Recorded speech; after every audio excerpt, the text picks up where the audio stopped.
Welcome back, new viewers and gamers. It is time for a new playthrough, and today, you see the title card right over here? We have Xenoblade Chronicles X Definitive Edition, version 1.0.1. So why don't we click a new game, and I did play the original Wii U version specifically back in middle school, so I've got quite a few things to talk about with this game. Let us begin.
July 2054 AD.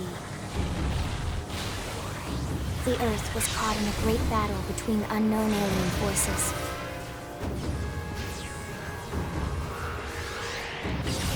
Their weapons were terrifying and powerful beyond human reckoning. Our planet was overwhelmed, its surface reduced to ash and rubble in the blink of an eye.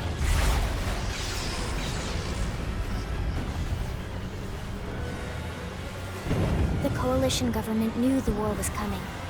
In response, they prepared the Earth-Life Colonization Project, Project Exodus.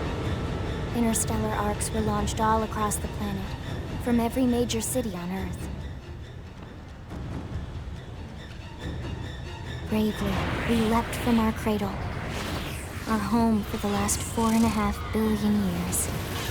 But most of the arcs never even made it out of the atmosphere.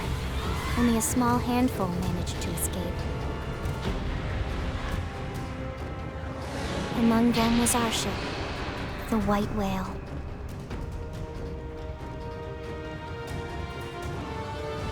After leaving Earth behind, we spent 2 years wandering in space, searching. We thought of ourselves as the lucky ones, the pioneers who would settle a new world.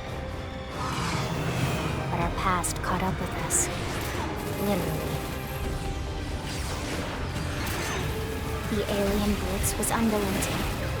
If not for the efforts of a lone hero, we would never have survived.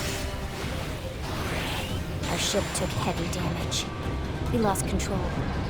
With our flight systems down, the White Whale was pulled into the gravitational field of a nearby planet, its hull shattering and breaking to pieces as we plummeted toward the surface.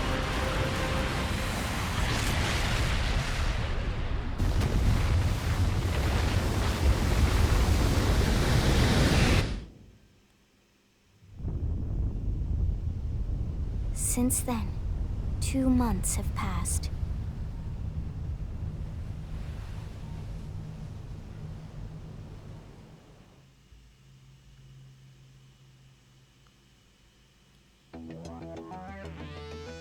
Alright, and this is the only Xenoblade game to have a character creator. And you know me, if you've seen most of my Pokemon playthroughs, I gotta go with the grill. And I did that on my original Wii U copy as well, so just to keep the tradition going, I suppose. Let's see here. Honestly, been a while since I played this game. The Wii U version I'm talking about, so I'm not entirely... Like, I kind of want to make it similar to my character on my Wii U copy, so I don't know. Honestly, I kind of like this one, so you know, never mind what I just said. There is one fun fact about this game, actually, that had to get censored in the original Wii U version. That looks like it's not here either. In the original Japanese version, if you chose the female character, you could actually control their bust size. That got censored out in the US versions. As well as the European versions as well, I'm pretty sure. Just to mention that. Let's see. Those scars are pretty cool, right?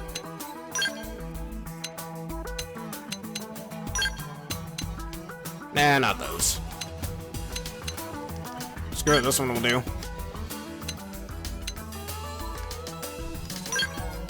So the song that plays here is freaking kick-ass. I love the song, so I'll shut up for a sec so you guys can keep listening to it.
Or how do y'all like that song? It's a real neat song. And you know, this character customization, while not the same, kind of also reminds me of some character customizations from like older Phantasy Star games, like Phantasy Star Online. And if you guys know me, that game specifically is one of my top 10 favorite games of all time. I'm honestly torn between this hairstyle or this one. I mean, you can always change your character's look later on if you want. So, yeah, I'll go with this one. I like this one more. And that looks kind of dumb. Yeah, I'm not going with that.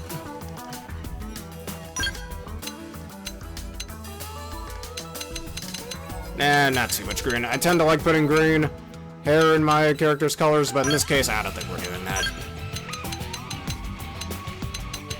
They like those red highlights, though. I think I'll stick with some green ones.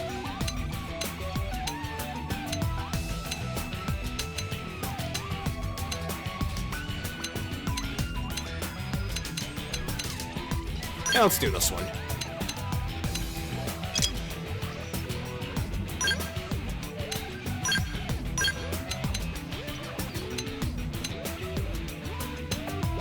Alright, this one is just kind of creepy. What the hell? It kind of looks like the Sharingan from Naruto, but not quite the same. And actually, this one looks like the Sharingan from Naruto.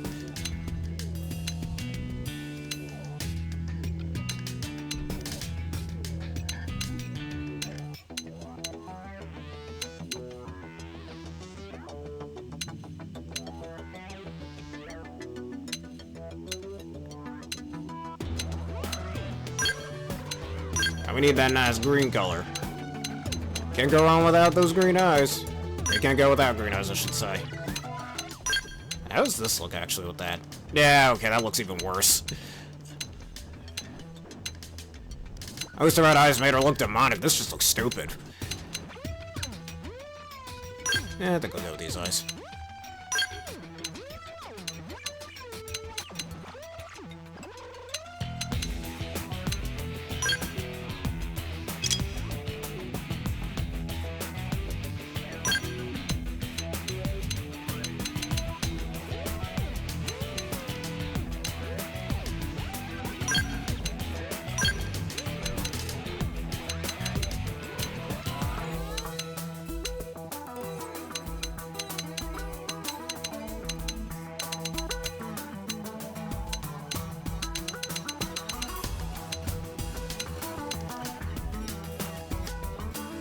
Yeah, stick with this.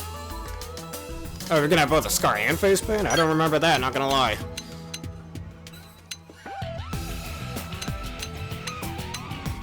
What if we have like a little backstory for our character over here?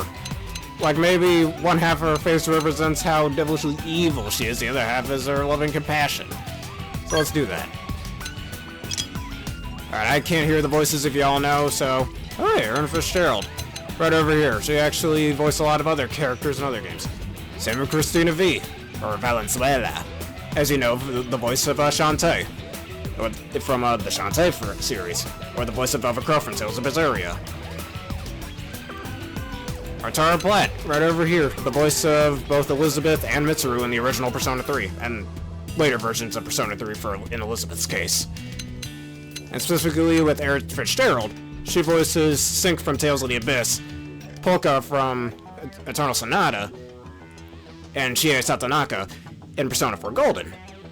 And these other voice actresses that I do recognize, but not gonna lie, I don't remember which ones or which projects they were a part of. But once again, I can't change these voices whenever I want to, so I'll probably do that off screen, so the voice I had in my original Wii U version. I mean, you guys can listen to it, so might as well give you guys the hear on it. Hey there. We're gonna do great. I did recognize Kate Higgins, I just forgot what project she was in. That was that I recognized. Huh? Christina V also voices right from the Viz dub of Sailor Moon. Fun fact there too.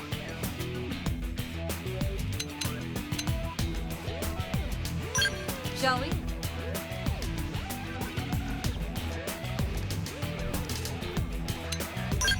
I've lost my balance.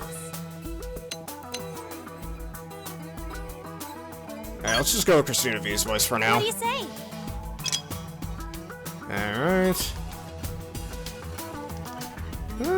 Everything's looking pretty good. I can always change it later on if I want. Begin the game with the Saboteur. Let's do it. Also, fun fact. Unlike the other Xenoblade games where the main protagonist has a canon name, this character's name, since it's a customizable character, is more of a fan name, and their fan name is considered crossed. Neither of them really have a specific name like, say, Pokemon protagonists, for example. So, I'll be referring to my main character as crossed for the most part.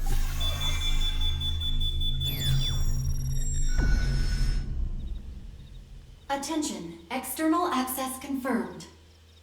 Disengaging stasis in 10 seconds.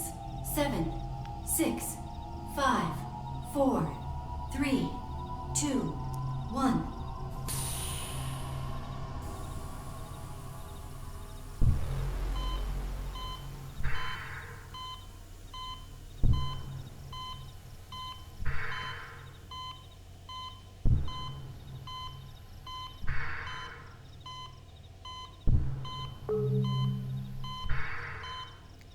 Releasing hatch.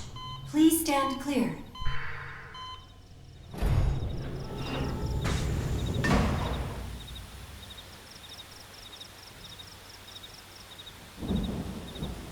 Hey, who's Hey there. this? Looks like you're all in one piece.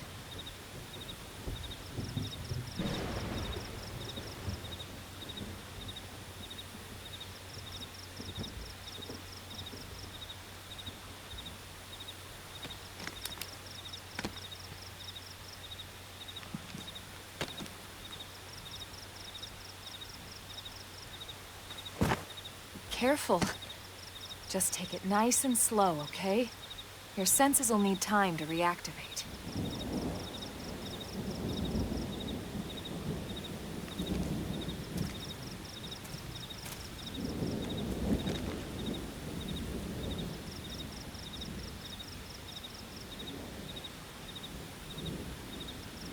Your pod is the only one around that landed intact. Good thing I found you. My name's Elma. You want to tell me yours?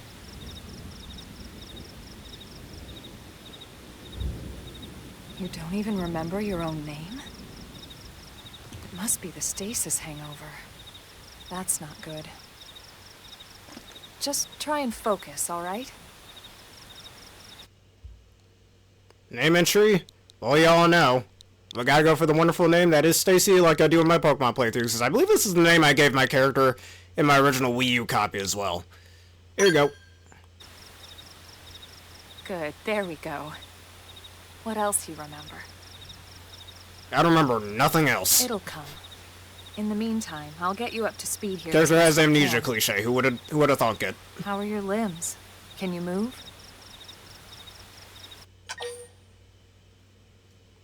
I mean, these are both the same freaking response. One's just show your body is working fine. The other is show you're still disoriented. Just nod. The frick else are you gonna do? Take it easy while you shake the stasis out of your system. One step at a time, all right? First things first. You'll be needing a weapon. There you go. All right, let's get going.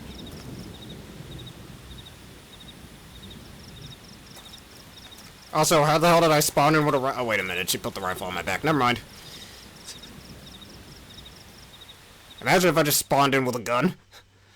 Like, oh, who's this man? Oh my god, they got a gun! Anyways, prologue, awakening. Alright, follow the exclamation point. Elma's advice, which is our little tour guide over here. If you ever stump around where to go next.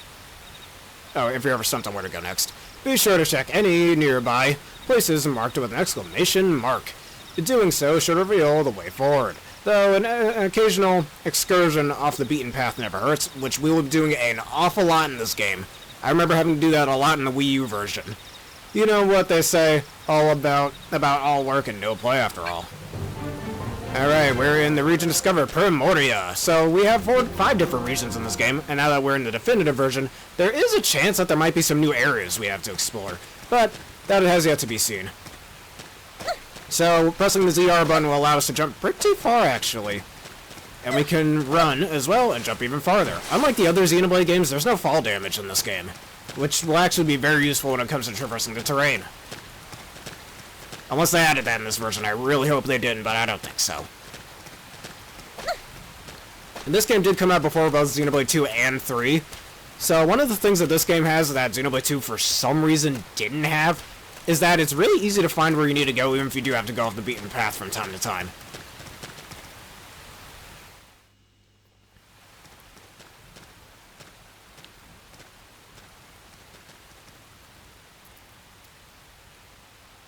Most of the white whale's life pods didn't survive the crash, like this one. You're one of the lucky few.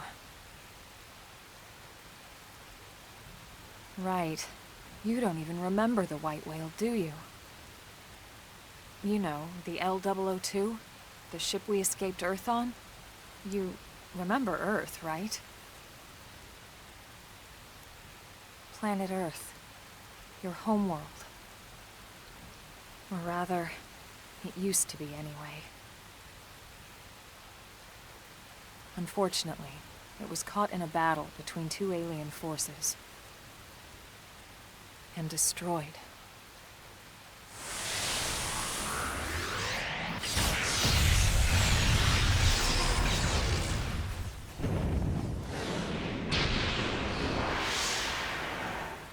Ring any bells? I mean, even if it did ring any bells, why the hell would she want to remember that? It's one memory I'd like to forget. Seems like something you want to repress, I'm just saying. That was a freakishly large bug. It's been following me for a while now. I didn't want to alarm you, but we're going to need to defend ourselves. You up to the task? Oh my god. Imagine seeing that goddamn thing in real life. Don't lie, you'd be terrified too. Anyways, target and draw. Initiate combat by targeting an enemy, then drawing your weapon. Now what do you say we give it a whirl, I'll be here to back you up, so feel free to experiment. Alright, auto-attacking. After you've drawn your weapon with A, you automatically attack your opponent with a certain frequency, but only as long as you keep the enemy within your weapon's attack range. Which is a little different compared to what later Xenoblade games will do, which no matter how far you are from the enemy, you'll tend to be able to attack them in those games. While here, you gotta be in range. Which I think is a little better, personally. It makes a lot more sense that way, too. Alright, arts are special abilities your weapons give you access to. Select them with the directional pad, then press A. To use one, you can set a maximum of 8 to your art palette, unlike later games which will limit you to 3 to 4. Which again is also another downgrade from this game. After you use an art, it will be put on cooldown, taking time until you can use it again. Different arts have cooldowns for different lengths. Alright, Bug Boy, you can target them with this, and you have some action commands you can use, and doing that will cause them some damage against the enemy.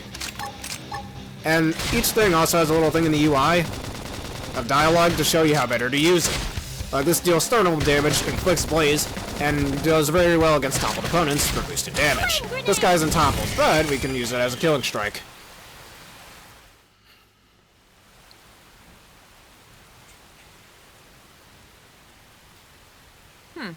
You're not half bad. Yeah, I know, it's almost like I played this game There's before. plenty of work back in the city for someone who knows how to handle a weapon, you know.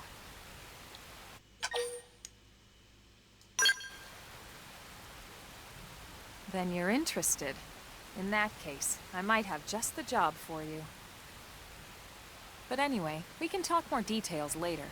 For now, let's keep moving.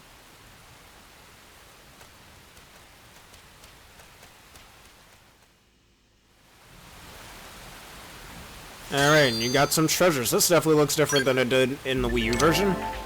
Alright, Soul Voices. Soul Voice prompts are instructions, suggestions, or requests that your party members call out in the heat of battle. Successfully responding to them triggers various useful boons. Too bad I can't hear out of my monitor, so I won't know.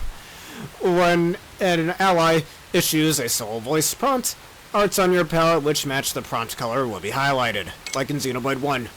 If you use an art that's highlighted, you will succeed in the prompt. You and the prompt's issuer will regain some HP and receive a beneficial effect, and your affinities with that ally will improve. Alright. This is a nice little way to keep you engaged in battle, despite the fact that you have to auto-attack. Throughout the world, you will also find these life pods, that you just press A, or you hold A, excuse me, to get the treasures out of it, and some real neat goodies, like credits or experience points. Might as well run around for a bit. And I kind of like how, like, every Xenoblade game is open world, but I'd say this is the first Xenoblade game, besides Xenoblade 1, I guess, that was more open world than open zone. Xenoblade 1 was a little more open zone, I'd say. Alright, there's some other enemies over here. Let's fight this little fly guy sitting over here. And his partner over there might join him too. Plus, this game has such a kick-ass soundtrack too. You can also even switch weapons in this game as well. Like, before I was using that rifle, now I can use a knife. Something later Xenoblade games kinda will have, well, Xenoblade 2 kind of has that. With being able to change between weapons. Same with Xenoblade 3, only in a different type of battle style. I guess, like, come to think of it actually, I should have mentioned this before. But y'all remember some ideas I mentioned in previous videos that I got inspiration from like Dragon Quest XI being able to switch between items? Also, Joy-Con Drift being a bitch again. Well, this game has that same thing as well, being able to switch between two items, or two weapons, as you just saw. And hey, look at that, I leveled up and getting a new art. Chrome Armor, which gives me some physical defense.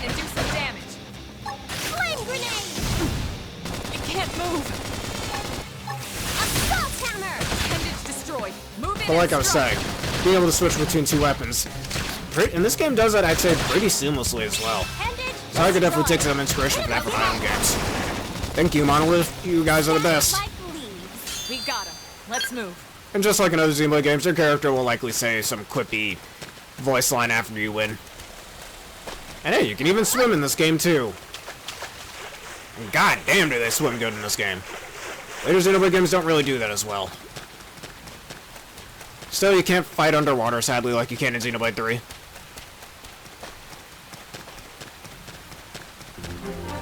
Alright, we made it to Shadow Rise. It didn't have to be like this. And when you're at a certain level, some enemies will kind of be forced to battle you. Which in my case is fun, because I need the experience.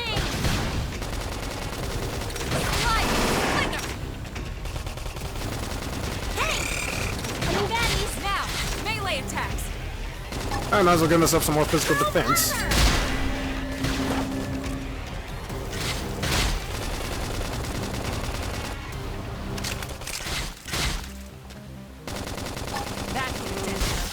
Move in and keep the rhythm going. Oh no, I'm dying. At least they're gone. Next up, this one.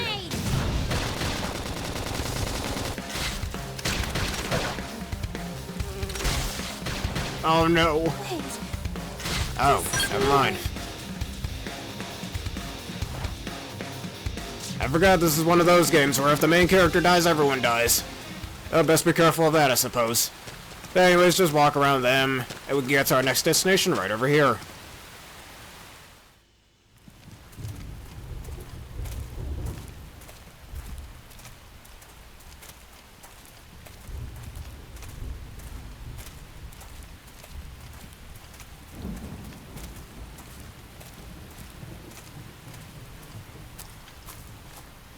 The rain's starting to let up, just in time for sunrise. Follow me. I promise you're gonna love this.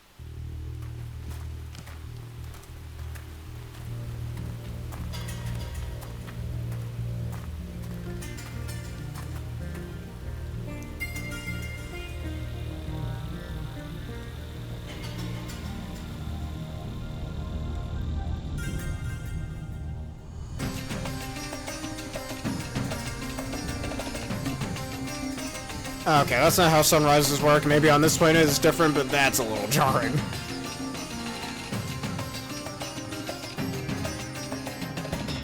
I wish sunrises were that quick, goddamn.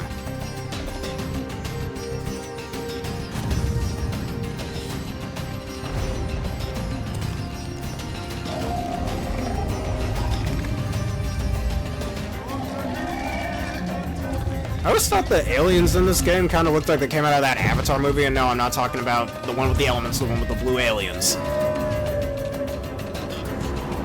Yeah, this thing looks like something out of the planet Pandora as well. A lot of creatures in this game look like that.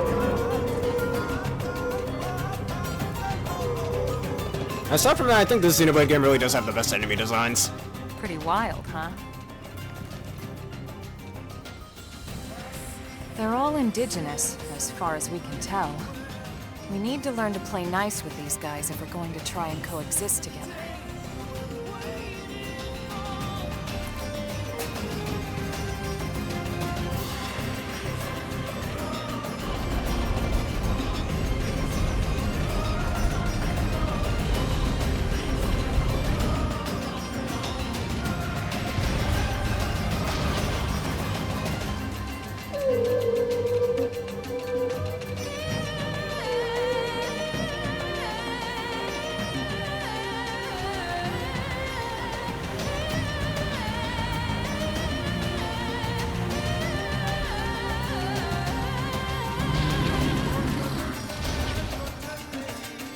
We call this planet Mira.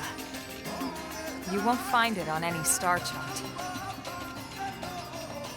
But it's our new home.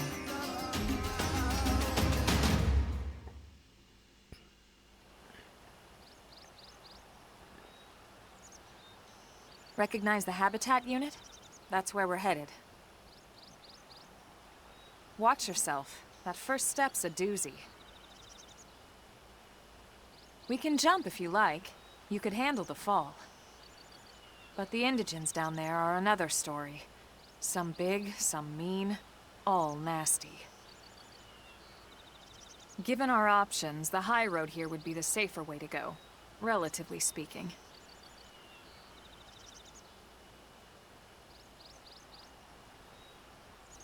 That said, whichever way you want to go, I'll follow your lead. You decide.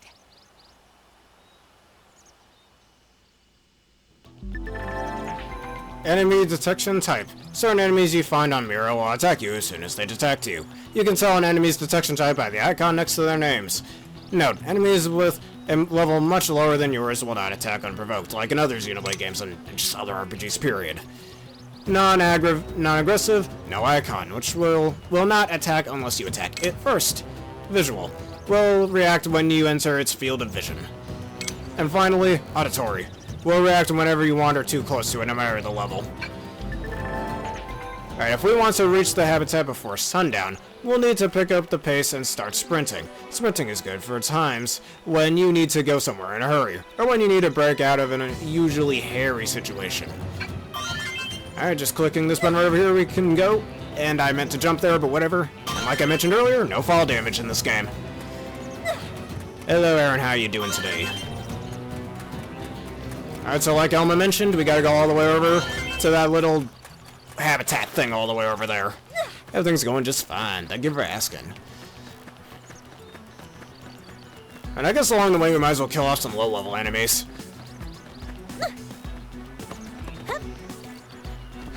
Alright, these guys I would like to avoid. Because, yeah, if your level is, I think, 4 levels higher or more, the enemy's level will be highlighted in yellow. Sometimes red for like 20 or higher, I think, and some other stuff. Alright, let's fight that level 2 guy sitting over there. Yeah, on Lake or whatever. Alright, how did you enjoy the story? Because there's probably some more that you probably didn't do. But did you like complete everything including the post-game stuff? Just asking. Because Kirby games tend to have that. Give me some of that physical defense, I need it. You can do it.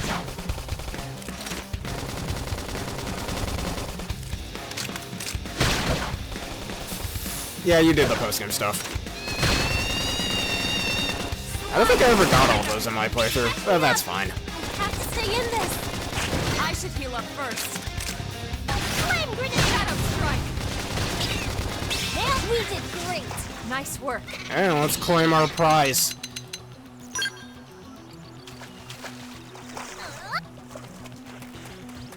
Avoiding some of these enemies. We gotta tread carefully now. Well, Elma did mention getting there before sundown, but this game, if you're here at night, the enemies don't get stronger or more dangerous. So I don't know why the hell she's saying that, but whatever. The fucked Elfless fight, the original one I'd say was harder than Chaos Elfless, I'd say. You did also do the Ultimate Cup Z as well, right?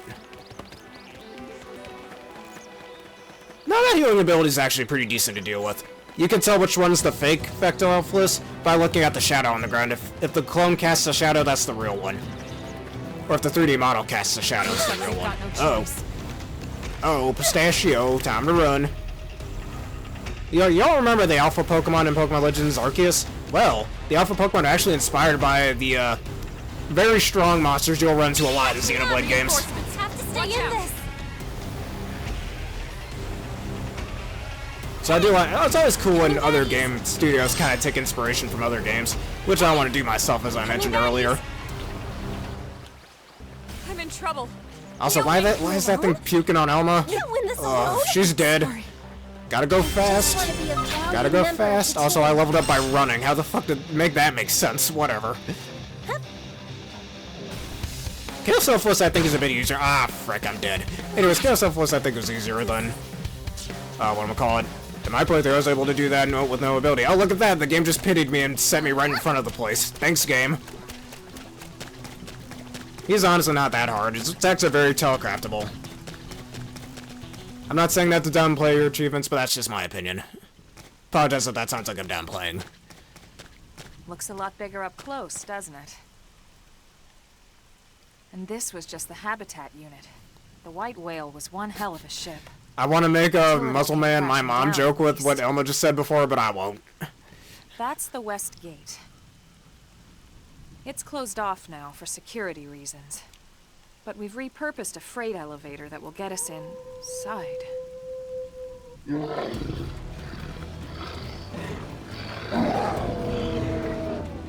Grexes. And they're riled.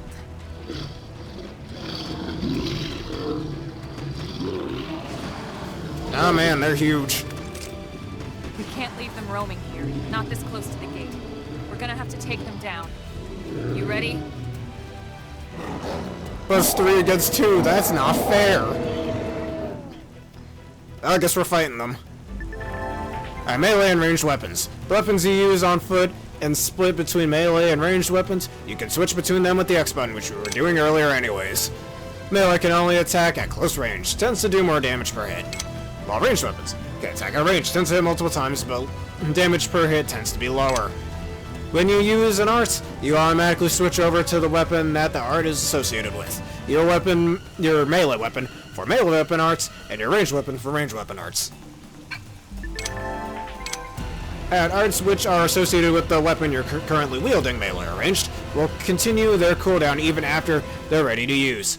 This is called secondary cooldown. Arts use a full secondary cooldown will have a greatly increased effect. That's pretty cool.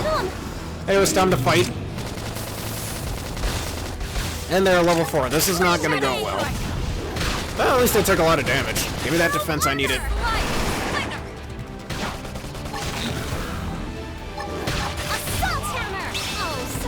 Alright, if you're really good at those action commands too, you can even get some extra HP back. Ow!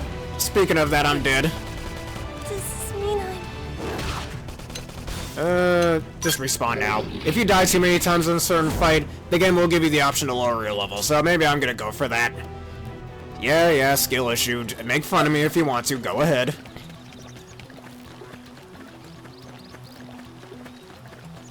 I'm only level 3 and there's 3 of these guys, excuse me. It didn't have to be like this.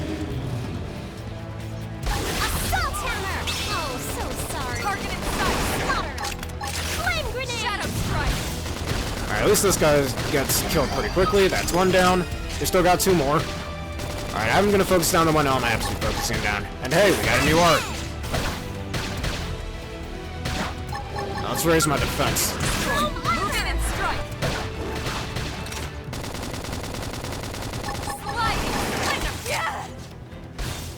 Alright, you're dead. Not quite yet. Alright, that's one more down.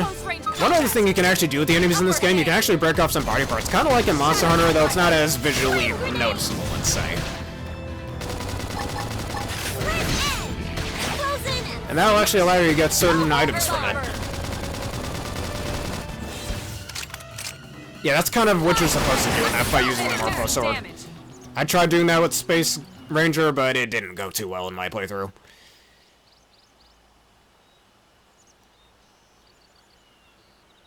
It's a shame we had to settle near so much wildlife.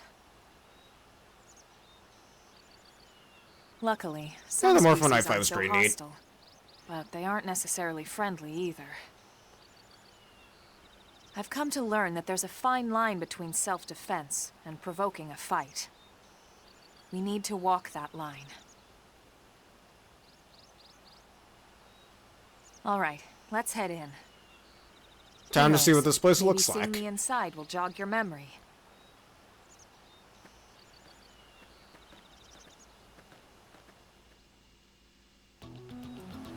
Alright, but before that, let's gain our prizes.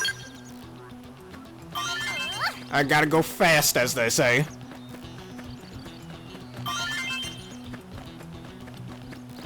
Alright, changing classes. Let's confirm that. This is a thing you can't actually do in this game. But we'll go into more in depth with that later. It will allow you to change different weapons, too. Kinda reminds me of some things in Phantasy Star games as well. Hey, look at that. I didn't know Pierce from the Galar region was here. How you doing, dude? Thanks. Oh, hello. You must be the new friend that Colonel Elma mentioned in her reports. Having just woken up after all that time, I'm sure you're dying to get home and take a shower. Unfortunately, the west gate is closed at the moment. If you want to enter the city, you'll need to use the elevator at the top of the stairs. We'll probably open the gate soon thanks to the great work you guys did killing the monsters that were causing all that trouble. But until then, you have to forgive the inconvenience, please understand. God, I miss my sister Marnia, whatever she's doing. She's probably dead, but whatever. Anyways, time to take this elevator upward.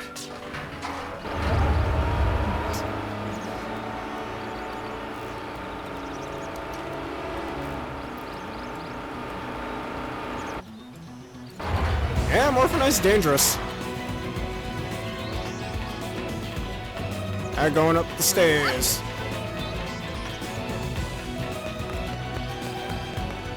Now time for another cutscene.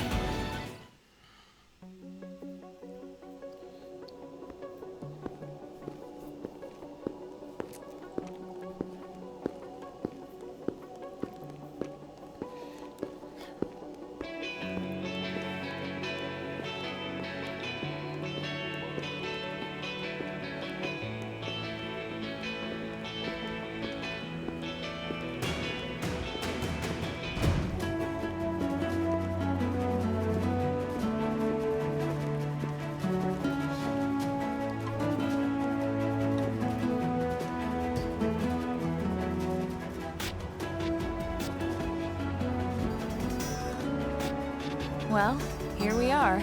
Not too shabby, huh? For a giant beached spaceship, anyway. But, like it or not, this place is our home now. We took the name from the city it was modeled after back on Earth.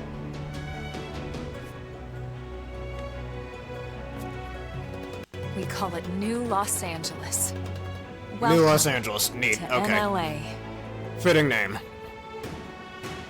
Also, if you saw on the outside of the station, I guess, it said US or United States, so... And Before so the it events of this was game, this another canonically took place in the survivor US. came How to join funny. our band of refugees. Oh, those poor souls. Together, we resolved to forge a new way of life here on Mira. Come what may. New LA was our beautiful lie to ourselves. Truth is, we were adrift, heading into the unknown.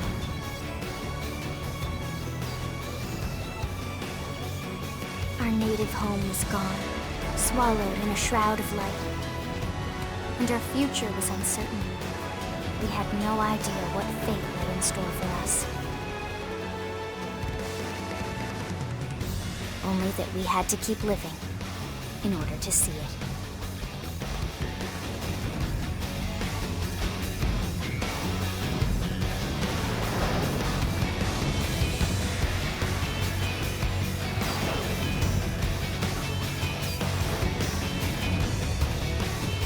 This is a pretty nice view, actually. Yeah, like I mentioned, United States sitting right there. Look at that, Xenoblade Chronicles Definitive Edition.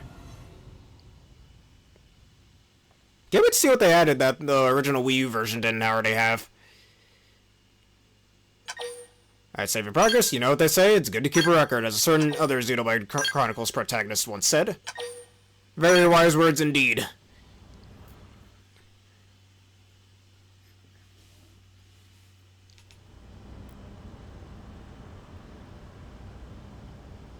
How about a quick tour of the facilities to refresh your memory? No, that was my first playthrough on the channel. Let's start with And your my only playthrough is Forgotten Follow Land. me. I just have a lot of experience in Kirby games is what it really is. Hell, that was the first Kirby game I played on this channel. Of the 4 of them I've done so far.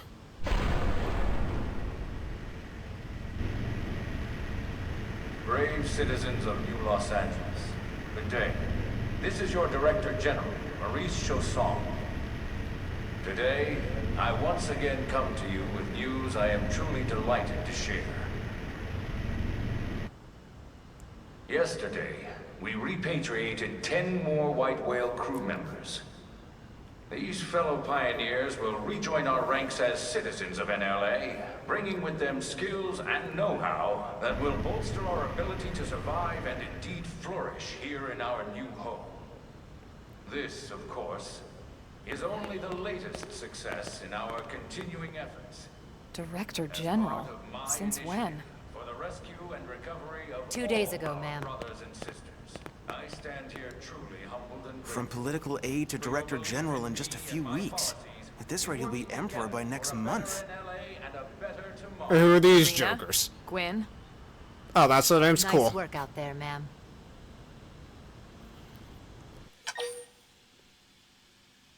Right.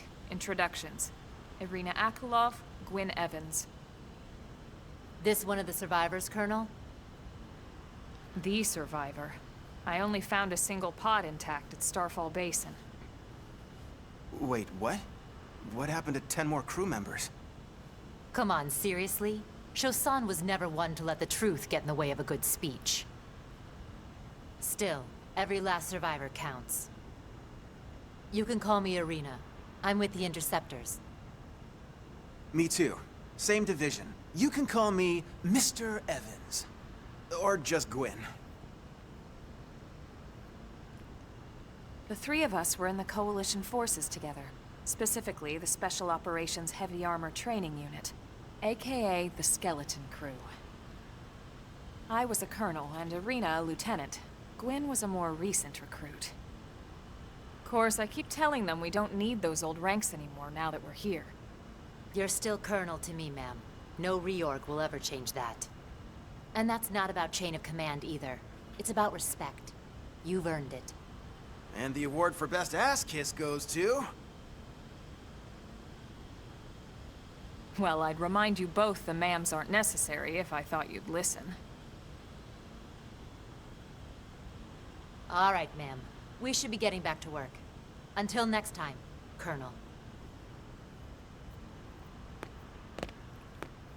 Right. We should be going too. The administrative district isn't far. That's where you'll be calling home. For now, anyway.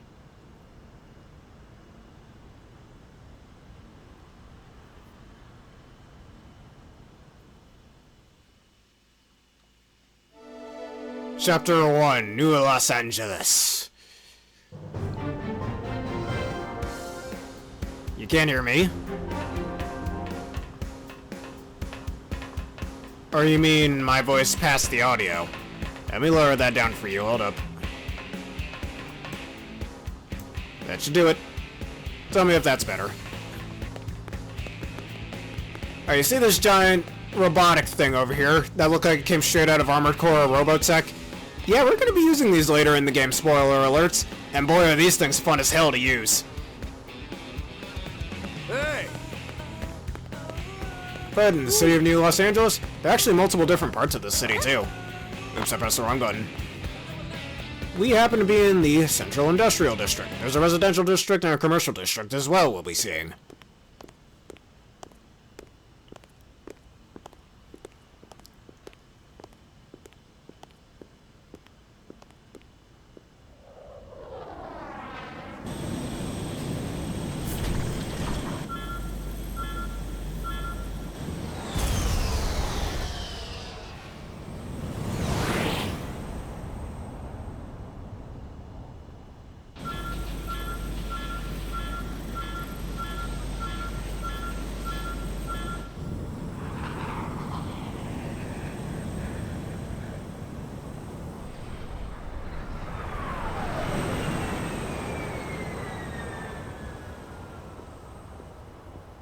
Yeah, I still can't hear the audio myself, you're right. So there's no reason for me to lower this. Hey, who's that there? Says I'm a Nato for a hair clip.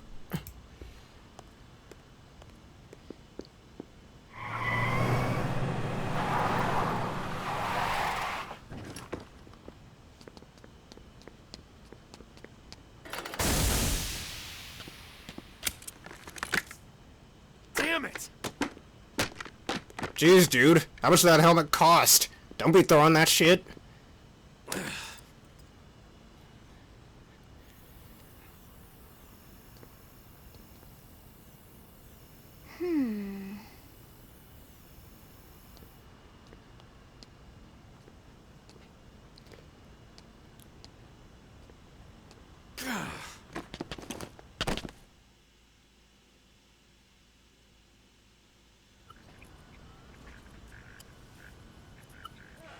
Look, I know what exhaust smells like, and it was exhaust in the cockpit.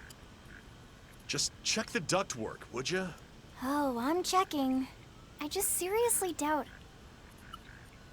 Hey, look at that! The intake exhaust bypass is reversed. Oh man, it's a good thing I caught that. You caught that? You're the one who cleared me to fly! Everything okay? It's not like you to flub a flight check, Lynn. Good thing you had a rugged pilot like Doug at the controls. Oh, hey Elma. How'd it go out there? And would this be one of the you-know-who's? Cool. I'm Lynn Lee Koo, mechanic and top all-around fix-it gal for Blade.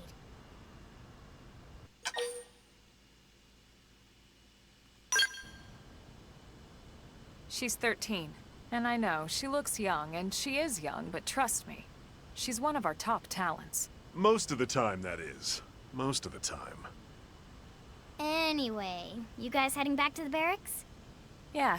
Why do you ask? As long as you're here, why don't I take you on the transport? It's a great way to see the city. I'll give you the grand tour. That sounds like a great idea. Alright, Doug, I think that'll be all for today. You can clean up here and dock the Skell. What? Don't mind the exhaust. I'll take care of it tomorrow. Don't mind it? Wait, why am I cleaning up your mess in the first place? Lynn! Lynn!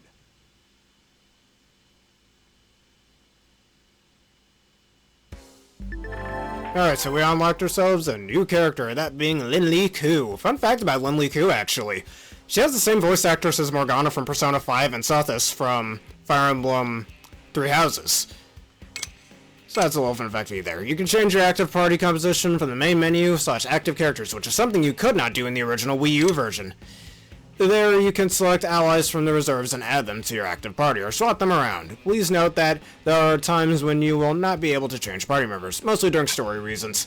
As you can see here, we have quite a number of playable characters besides our main lady over here. And I'm just going to count up how many characters we have at Fest. About 22 characters, some of which you can get during the main story, others you can get through side quests. Now we can add Lynn herself. And she'll be in the overworld alongside us and Elma.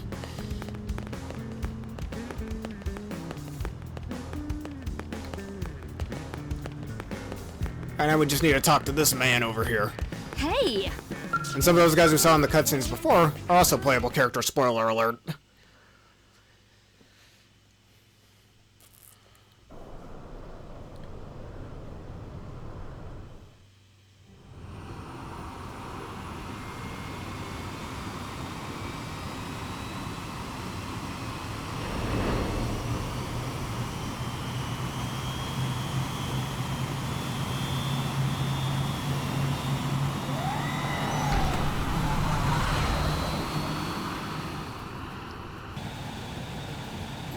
Not bad, huh?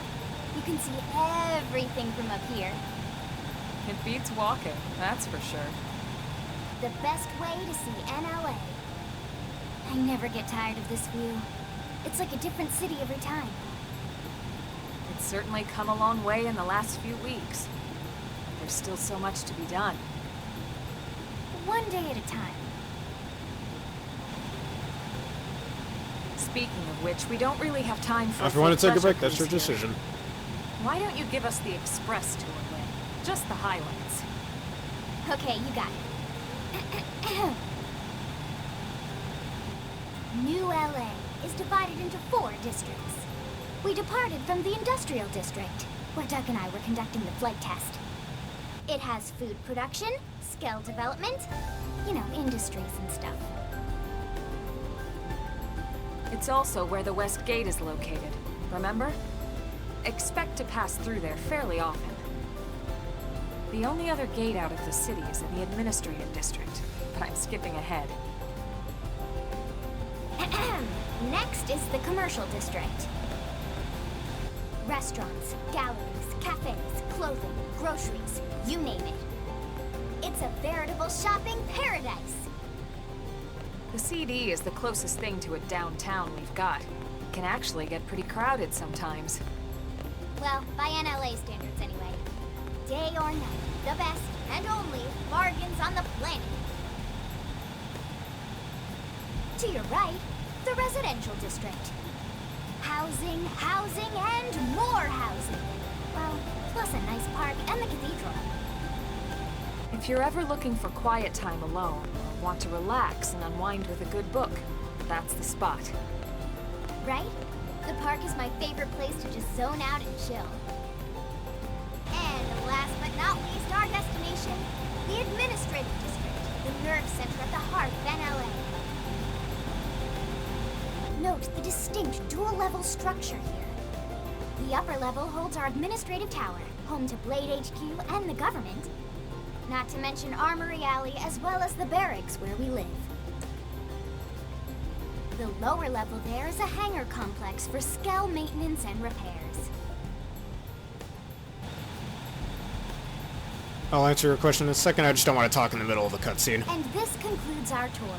We will be landing shortly. Thanks, Lynn. We'll save the rest of orientation for once we're back at the barracks.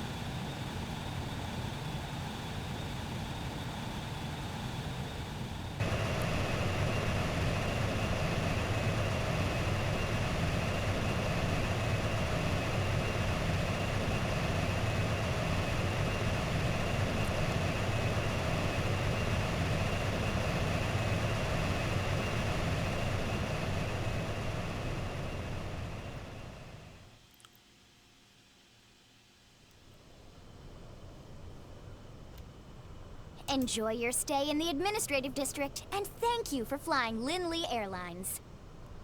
Right. Let's get you over to the barracks. Then I should file my report.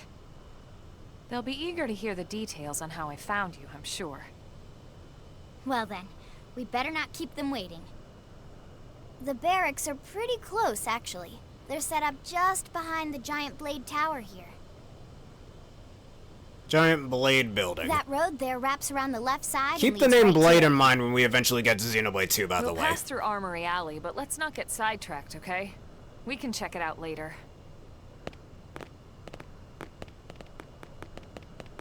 But yeah, to answer your question, it's been more than a year and a half now since I did Future Redeemed. Been a while since I did a Xenoblade game on the channel. I just want to be of value. And hey, I leveled up just by walking again. Listen, But I wish it was like that in real life, just simply walking would make you stronger.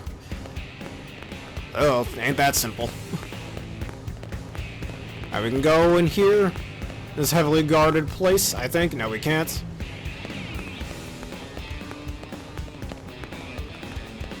hey,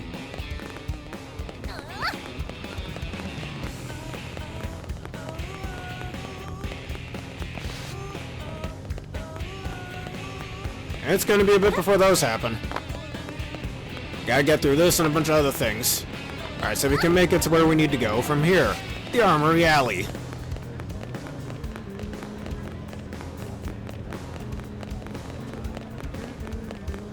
am I right?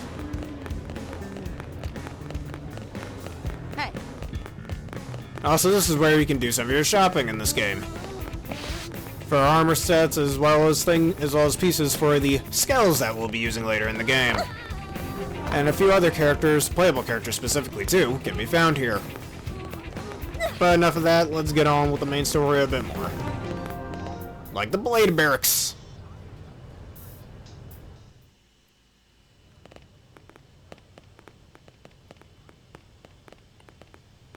And here we are, the Blade Barracks. Consider yourself our guest until we finish getting you registered. Feel free to come and go as you please.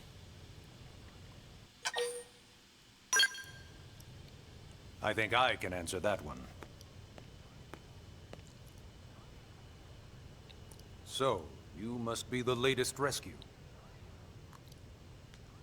Secretary Nagi. Ms. Cool. Chipper as always, I see. What can I say? Pep is my middle name. I thought your middle name was I ran Lee. into Doug Barrett on the way here, and he didn't seem quite so upbeat. Anything about today's flight I should know? No, nothing to worry about. Good. Be sure it stays that way. More importantly, Elma, you found another one. Excellent work out there. Just doing my job, Mr. Secretary. Now, as for officially registering our new citizen here, Why don't we talk inside? There's a lot of ground to cover. It could take some time. Ah yes, of course. Forgive me. You must be weary from the stasis and your journey back to us. Please, after you. I'll put on some tea.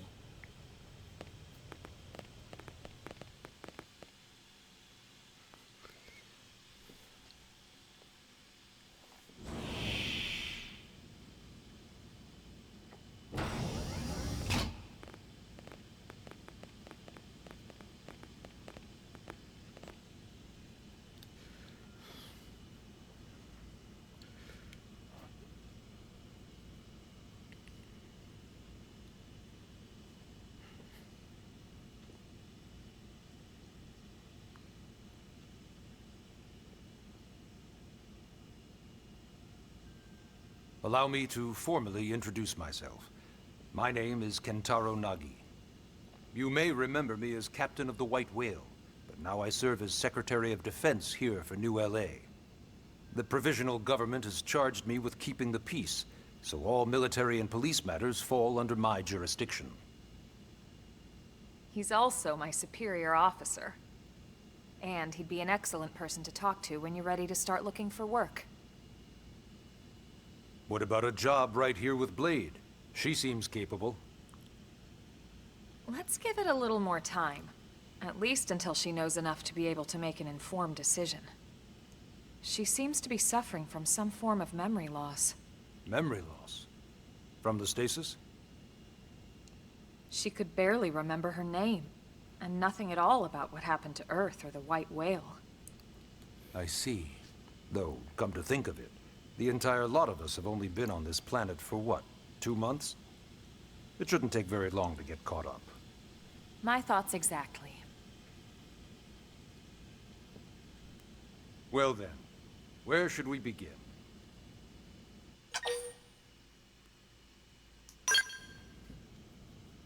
It started at the end, 2 years ago. The end of Earth. The casualty of a battle between two hyper-advanced alien civilizations. Their technology and weapons were beyond our comprehension. We were like infants, naked, powerless. The Earth was reduced to ash and blown away.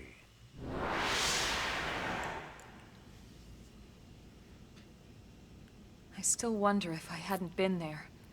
If maybe all of this could have somehow been avoided. No one can know that, Elma. What we do know is without you, there'd have been no Project Exodus, and no escape for any of us. Did it go perfectly? No. But we are here, and we are alive. We survived.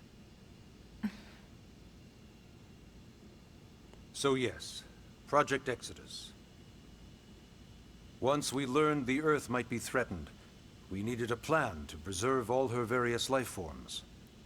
That plan was the Earth Life Colonization Project, otherwise known as Project Exodus. Those of us who escaped on the White Whale spent over 2 years wandering in space. 2 hard years. But we clung to our mission, find a habitable planet, and settle there. We had no idea how long it would take. Or that the decision would eventually be made for us. The xenoforms found us again, and, well, it wasn't a happy reunion. Earth wasn't enough. They wanted humanity destroyed. For better and for worse, we were close to planet Mira when we lost control of the White Whale. Inertia and gravity took it from there. The ship had taken way too much damage to survive entering the atmosphere intact. We had no choice. We channeled all the power we had left to soft land the habitat.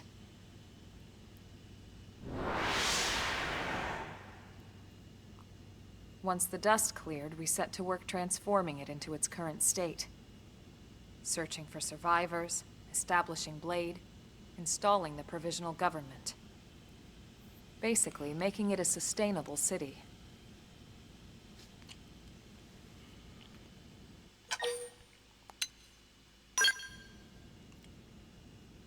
Blade is an acronym.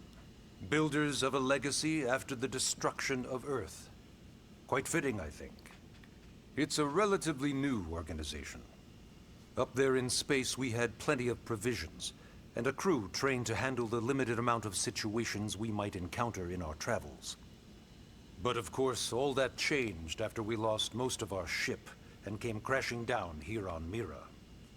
We needed food, water, search and rescue teams, surveyors, police. The list goes on and on. It was too much for the provisional government to manage on its own, so Blade was born. The idea was to have one central organization with different disciplines to fill these various roles.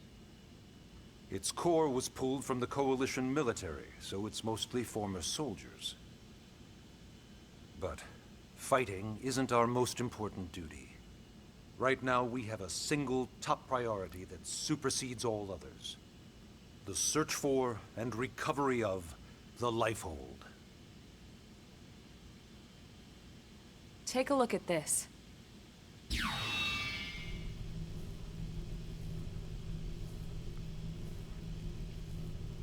The White Whale was designed to carry an exceedingly large number of passengers, all of them held in stasis.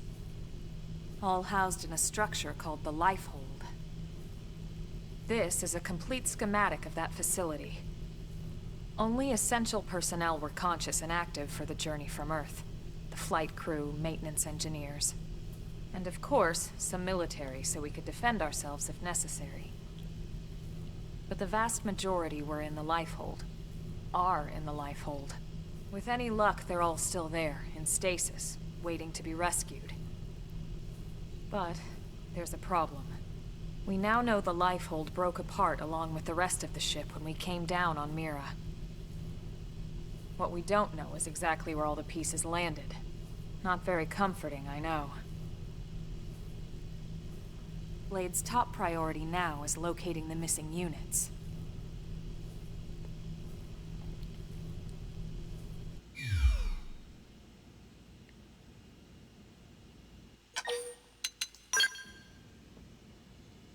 Yes. All citizens of NLA are required to register their name, age, and occupation. We also ask you report any personal assets and take a short survey regarding your current state of health. All purely as a precaution. I'm sure you understand. As the caretakers of humanity's survival, we all have certain responsibilities. And hey, it's not all bad. Registering gets you access to all kinds of public services. In any case, I'm sure this is all a lot to digest. You'll be wanting some time.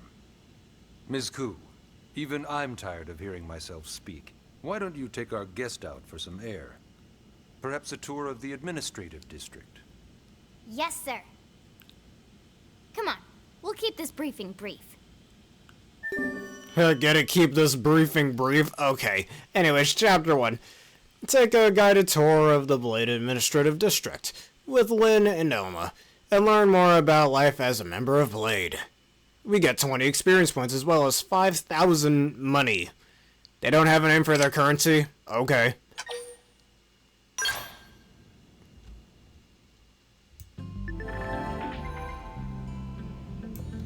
Alright. Press R to display the navigation panel in the bottom right of the screen. This will show the objective of your currently tracked mission, etc. Track missions from main menu and missions. You can press the directional pad to toggle the navigation panel's category. Categories are unlocked as you advance the main story. Alright, Blade Bears, now let's just take a look around here and just answer your questions. Yeah, a lot of people have died as part of the story. But let's not get too far into that just yet. And yes, this game is confirmed to have additional content as well, which is why I got it. And the white whale is freaking massive, I agree.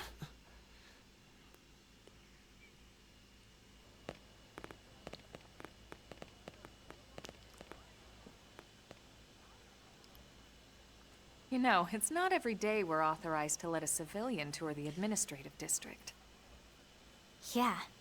Nagi must really, really want her to join Blade. The AD is a bit different from the other districts. It's got everything a Blade would need, all in one place, without any extra fluff. Get a load of that skill. Who do you think you are, Dr. Eggman? Get a load of this? So cool. Oh yeah, work it, baby. Alright, Lynn, calm down. You sound a little creepy there. Yeah, I'm a geek out too. Skulls are freaking awesome. Aren't they just the coolest? Just everything about them. The lasers, the force fields, the bipedal and vehicular transformations. You ever have that dream where you're inside one and it's just transforming over and over and over? Yeah, you know what I'm talking about. Actually, I don't normally show this to people, but I've been working on some Skell fanfiction. Hold on, I'll just pull it up here 1 sec. Lynn? Oh, right.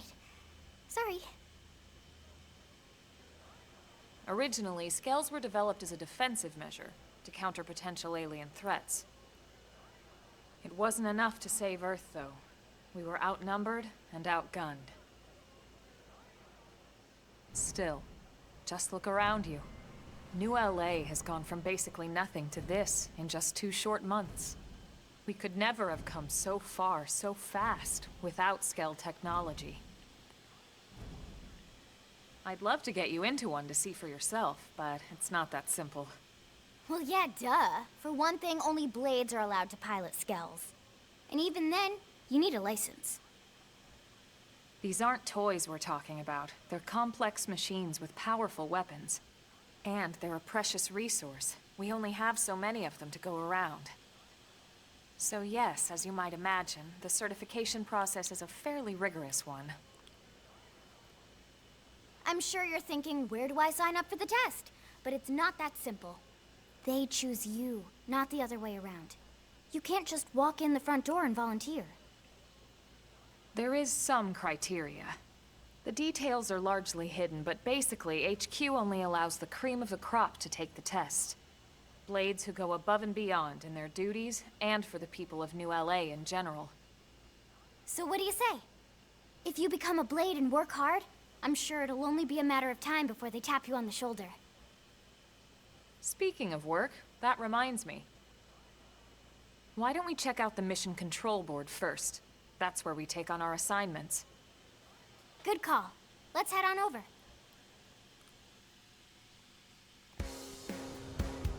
Alright, let us walk all the way over here. Let's see what this is about. So this is mission control. We don't have a dispatch system yet, so blades usually choose their own assignments. Everyone comes here and selects from the missions available on the board. And it's not just official blade tasks. Anyone with a request is free to post here. Businesses, citizens, whoever. Yeah, it's basically how anything gets done in New LA, so the board is constantly updating. Just about every blade will stop by here at some point in their shift. It's like our second home. You'll always find a number of blades around here, blowing off steam or browsing mission control for their next assignment. Whenever I get freed up, I'll stop here first thing to check for any missions I might be suited for. Likewise. And if the assignment seems too tough to handle solo, that's what the scout console is for. We should show you that next. Hey, who's giving this tour anyway? We also have the scout console, if the assignment seems too tough to handle solo. And Elma just said that, didn't she? Hey! Yeah, there's a silent protagonist in this game, kind of like Luger Kresnik in Tales of Xillia 2, where in Tales of normally the main character isn't a silent protagonist, just like in other Xenoblade games. In this case, we do have a silent protagonist, which is alright in my opinion, personally. Ta-da! The blade. Though they do have scout voice lines console. when in battle. When the going gets tough, the tough go to the scout console. You know, to get tougher. If you do end up joining us, you'll quickly realize just how important this little kiosk is. A lot of the mission control assignments are too much for any one blade to handle. They tend to call for multiple members with specialized knowledge or unique skills. This console lets you search for and recruit other blades to fill those roles for just such an occasion. You can't spell blade without team. Sorta. Anyway, awesome, right? So, you ready to join up? Hang on, Lynn. Take it easy, would you? What? I'm just saying you'd have to be some kind of an idiot not to want to join Blade. Or maybe a crazy person. Oh, and here I thought you might be pressuring our guest. Apology accepted. Now, how about a little shopping? And I'm not talking about the stuff over in the commercial district. I'm talking about Armory Alley.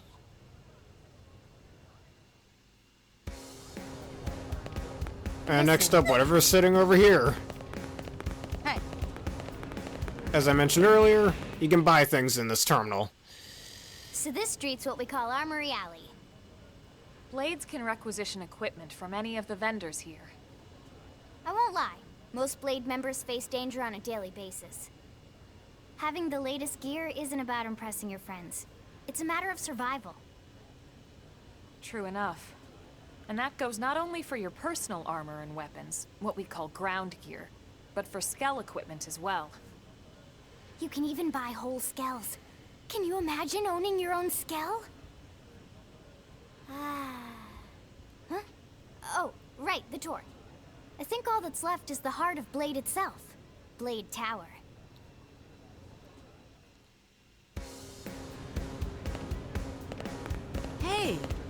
Am I right? Alright, now going this way, we will see another part of New LA. Really? Now I'm gonna skip the entrance to the bridge because I'm too lazy to go up that. So yeah, Blade Tower. When we come here, it's usually to stop by Yeah, Blade it's not the HQ. best to do that. That's why I don't like Higher ups, pressuring people into Secretary doing Nagi things they and don't want to Commander normally do. Vandam will spend most of their day here. Huh, Vandam. Where have I heard that name Leaders, too. before? They're based in the tower. Guys like our new Director General Maurice Chassan, for example. Blades sometimes report to the leadership here after we finish key assignments. You'll want to remember this place. And that about does it for our tour. So, what do you think? Pretty amazing setup, right? You can't wait to join Blade, right? Okay, Lynn, seriously, that's enough. We're not here to make a sales pitch. We just want you to have all the facts so you can make an informed decision to join us, or not. Now that you've seen where and how we work, hopefully it made a good impression, but your decision will be just that, your decision. In any case, let's head back to the barracks. Secretary Nagi will be waiting. Alright, story mission completed.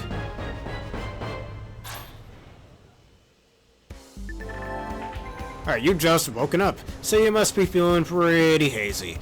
If you're confused about anything, you can check the tips, but you'll find some information there that'll be relevant to your situation. Treat them as your basic textbook of surviving on Mira. And that's how you access that. Would you like to save game? As a wise Xenoblade 3 protagonist once said, it's good to keep a record. And now time to run back to the other side of the barracks.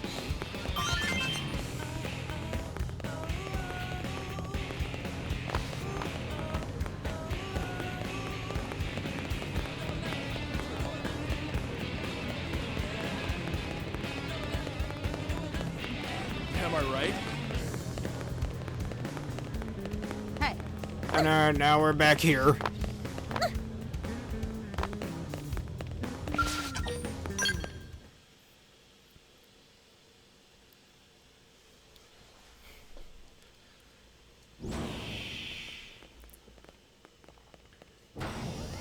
Sounds like an old uncle just waiting there. Honey, we're home. Might as well have had a cup of coffee with him.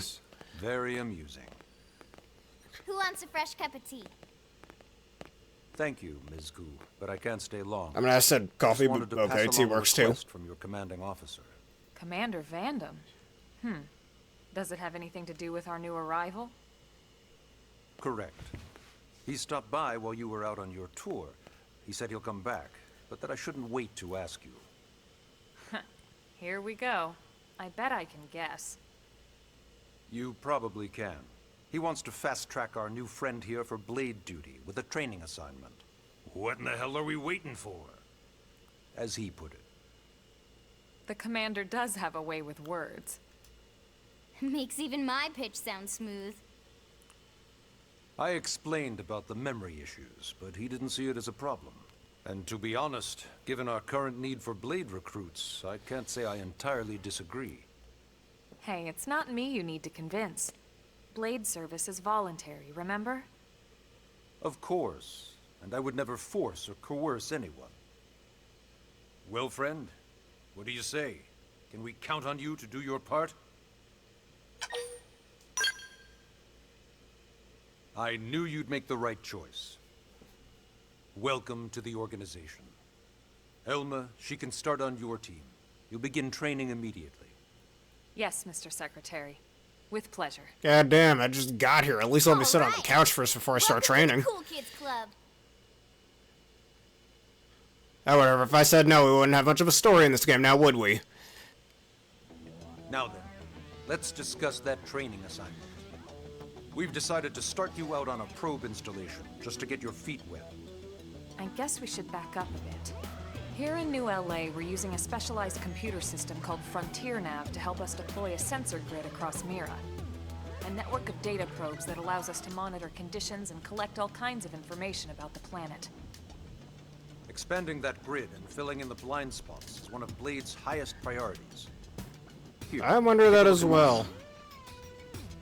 What you're seeing on screen is a terrain map that includes New LA and the surrounding landmass. As you can see, we've divided the area into a series of hexagonal blocks. We call these blocks segments, and together they form our grid. We determined this was the most efficient pattern, given the limited range of our probes. Based on it, we know exactly where we need the probes to go. Now we just have to install them. The sooner the better, as far as I'm concerned. The Frontier Nav probes can also detect the general locations of living things in the vicinity, which comes in handy if we need to track down a Blade or another citizen. Yeah, it's a real good song. Yes, quite handy indeed. So for this first exercise, you'll be heading here, to that white segment. Go there, install the data probe, and then come back home. Got it. East of the city. In that case, we can take the East Gate out of the administrative district, right? We should be there in no time. I'll leave the details on the data probe installation procedure to you, Elma. Of course, Mr. Secretary. All right, you two, shall we? Yeah! Training or not, let's go install the hell out of that probe! Alright, Chapter 2, Nagi. Install the data probe at the Frontier Nav site and complete your training. Experience 50 and award 10,000 money. Mining probe G1, mining probe G1, yes, just our rewards.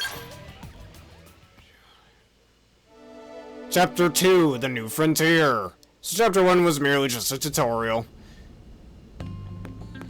Alright, so there are a total of 12 chapters in the original game. I don't know how many this game adds. And some of them are decently short, but others are much longer.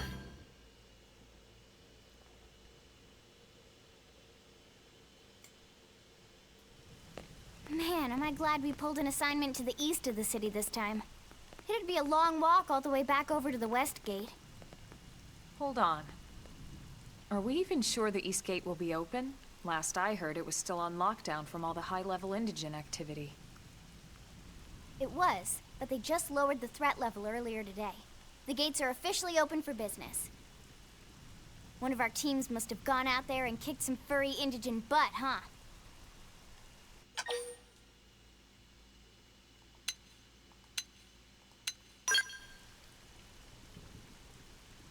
Wouldn't surprise me at all.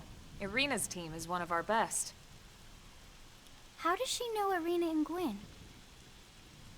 We ran into them just before we met up with you. They were on their way out to an assignment. Well, then that settles it.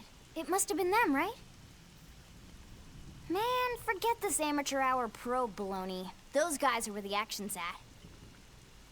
I'll try not to take that personally.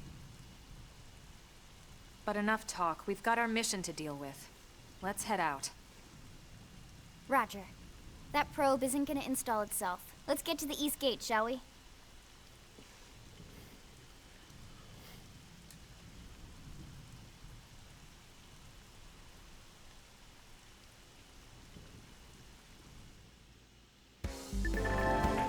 Alright, segment feature unlocked.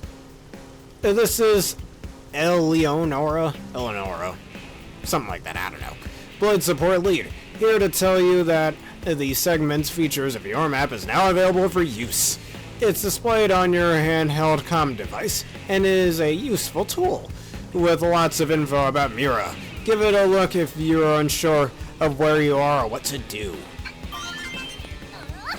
Well, we could definitely do that a few times, but it looks like this mission requires us to go outside and touch grass. Oh no, anyways, that's a little bit cringe. I get it. If you want us to raid her, yeah, we'll raid her.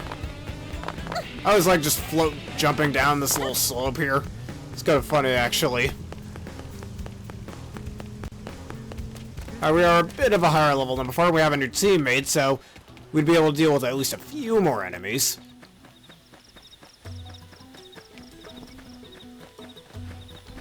And these little diamonds over here can give you a neat little item that can be used for collecting. And the Collectiopedia that we've seen in Xenoblade 3, and we'll see in the other Xenoblade games as well.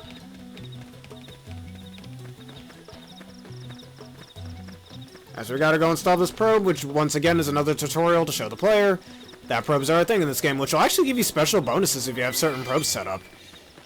A lot of passive bonuses, in fact, too. Some that affect battle, and others that affect currency gains. Uh-oh. Uh-oh. I don't want to fight you guys. Get out of my way, I don't want to fight.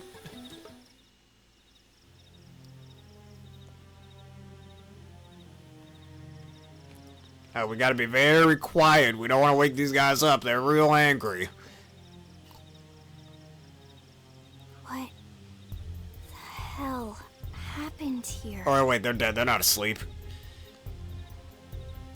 Uh-oh.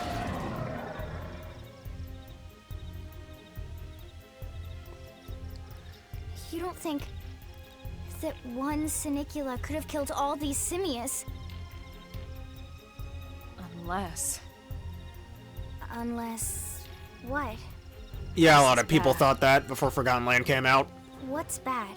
I don't follow you. They weren't entirely wrong, though, actually. Sinicula. It's a tyrant. Huh? But it looks just like any other Sinicula. Think about it. Your typical simius is way higher up on the food chain than your typical Sinicula, right?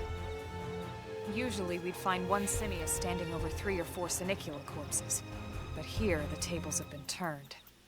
And I don't see a single trace of any other indigents in the area. There's only one explanation. That Sinicula is a tyrant. Let me check the Blade Report database. If there's a tyrant this close to the city, someone must have run across it. Bingo. There was a Sinicula tyrant sighted not too long ago. But it was a couple of segments further out. It could have followed the blade that spotted it back towards New LA, or come here to feed, or who knows what. That's crazy.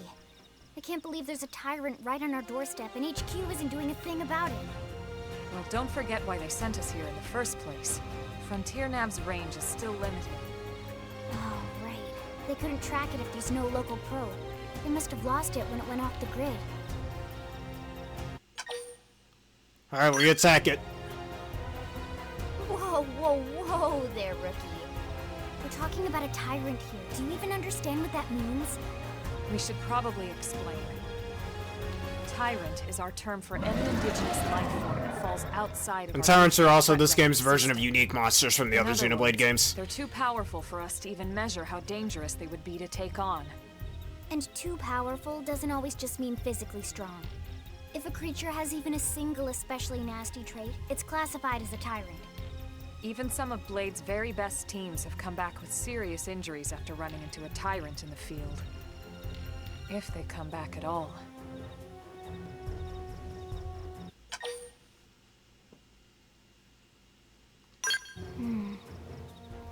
Well, alright. I'm game if you are. Hey, that's right, with the power of friendship we could take this Count me tyrant in. down. Let's do this. And I think tyrant is a We're better gonna name settle than here on this unique planet. monster, personally, but We're gonna whatever. have to get used to dealing with tyrants now and then. We can't just keep running forever, you know? Besides, I'd never forgive myself if someone else ended up getting hurt because we just left it here. All right. Let's do it. But don't push it, okay? Either of you. If we can take it down, great, but if not, even just luring it away would be a moral victory. As long as we buy enough time to install the probe, we can use Frontier Nav to track it, or any other tyrant that comes this close to the city from now on. Just make sure you're ready before we attack. This will be tougher than anything else we've faced. Alright, we're gonna take this man down. Gear and arts. Engaging a tyrant is no small task. It's important to equip your best before charging in, so double check all weapons and gear. Oh, and make sure your arts are ready and leveled up. Okay, that's the first step to becoming a combat master. Alright, that part of me kinda does want to level up a bit, because this boss fight does get a little hectic. Destroying appendages, as I mentioned earlier, you can't destroy body parts and enemies, kinda like in Monster Hunter. You can aim at your attacks at particular parts of your enemies, reducing the appendage's health gauge to 0 will destroy it. You can change the part you aim with R plus Y or R plus A. Additionally, destroying appendages before defeating an enemy may yield additional rewards in the battle spoils. How is this even remotely I'm gonna try to go behind it because this guy is very tough. Engaging! Thankfully, we've got some nicely leveled people here. It's also level 5. So just like unique monsters in the other Xenoblade games, tyrants will have unique names to them. Like this one is Volcampt the Pursuer, I guess. Yeah, whatever. That just happens to be his name.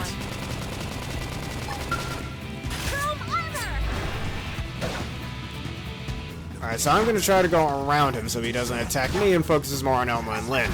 Especially since Lynn does have the higher HP stat, she tends to be the tank of the team.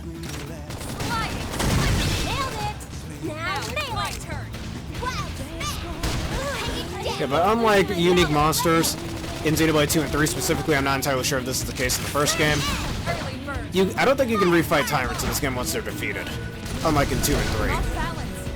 Which is a bit of a bummer. Would have been cool to, like, train against them like you do in Xenoblade 2 and 3, but whatever. And as I mentioned earlier, Pokemon Legends Arceus does take inspiration from this, and Xenoblade was kind of the first game to my knowledge, I could be wrong about that, to allow you to run into super special monsters like this. I failed that action command, oh well. No, I'm not dying. You stop targeting me, thank you. And of course they attacked me. Oh, wait until first. We got 30 seconds, we'll see if Lynn and Elma can do it. It's a little annoying that the enemy just decided to target me down.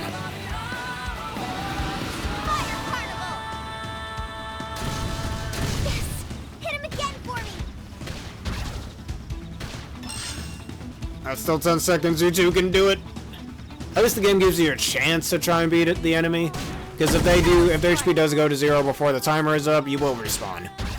Too bad that didn't happen here. I do remember having some trouble with this fight in the original Wii U version as well. Let's try it again. Either that or I should see how close I am to leveling up. But yeah, just like Alpha Pokemon in Legends Arceus, taking inspiration from tyrants and unique monsters.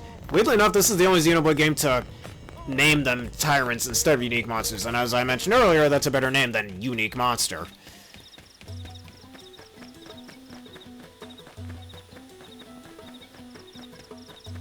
Alright, let's fight a few things before I fight this guy again. Hey, bats! Let's see what you got. Shadow strike! Move in and keep the rhythm going.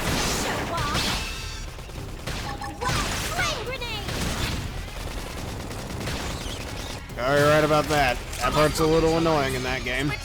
As I like saying, destroying my Joy-Con.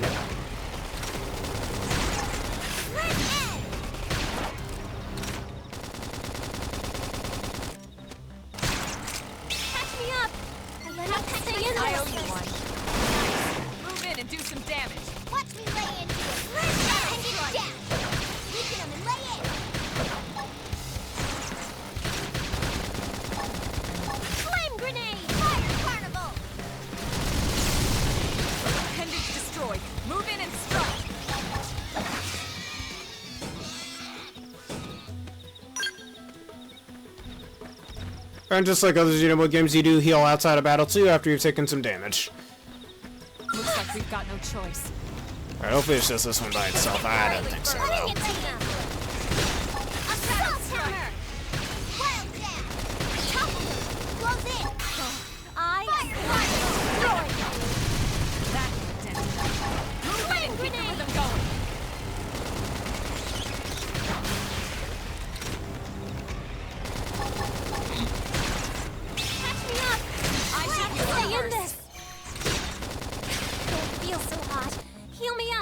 I don't know why the enemies keep trying to aggro onto me. I've always found that very annoying. There's two other much tankier characters you can be fighting and you're choosing to fight me? Why? Time to raise my defense.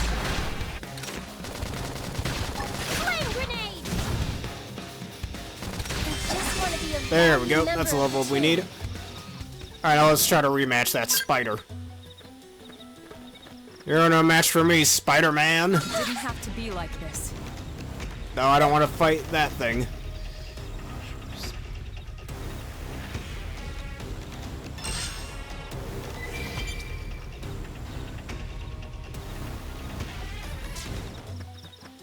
Here they come! And way too many things are trying to fight me right now. There we go. Let's try this again. They've seen us. Time's first. Ask questions later. Shadow Fire Carnival! Try to get back here. Can you quit trying to target me? Sliding slinger! It'd be real nice if you stopped at that.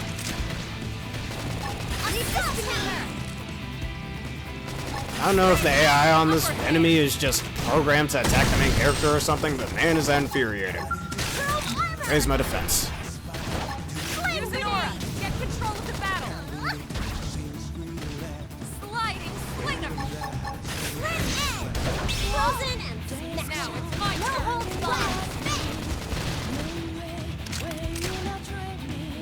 Now, melee attacks! Fire Carnival! I am gonna destroy you!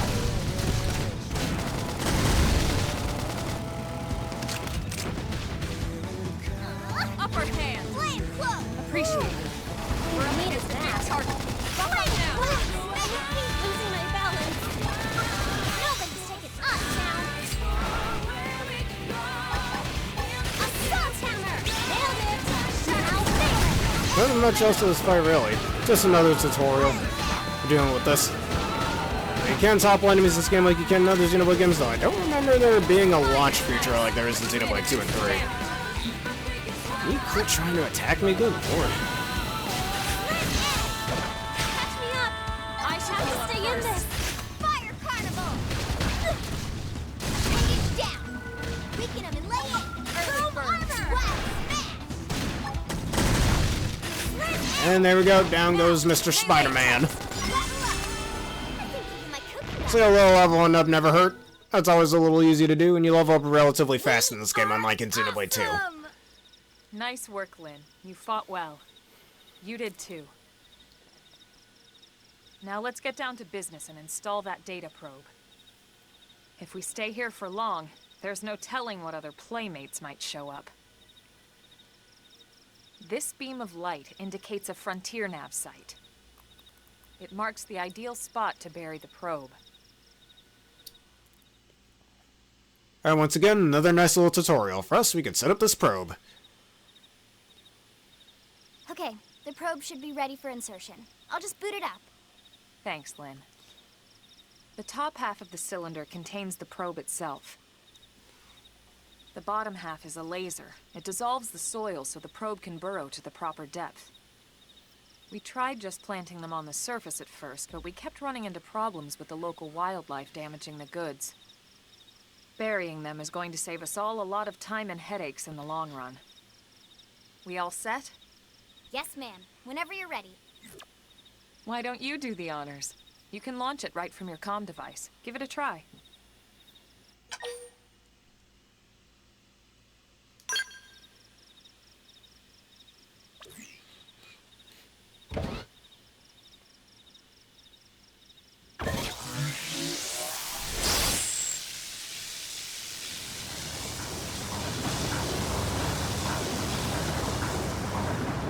Good. Now we just need to give it a minute to reach the target depth.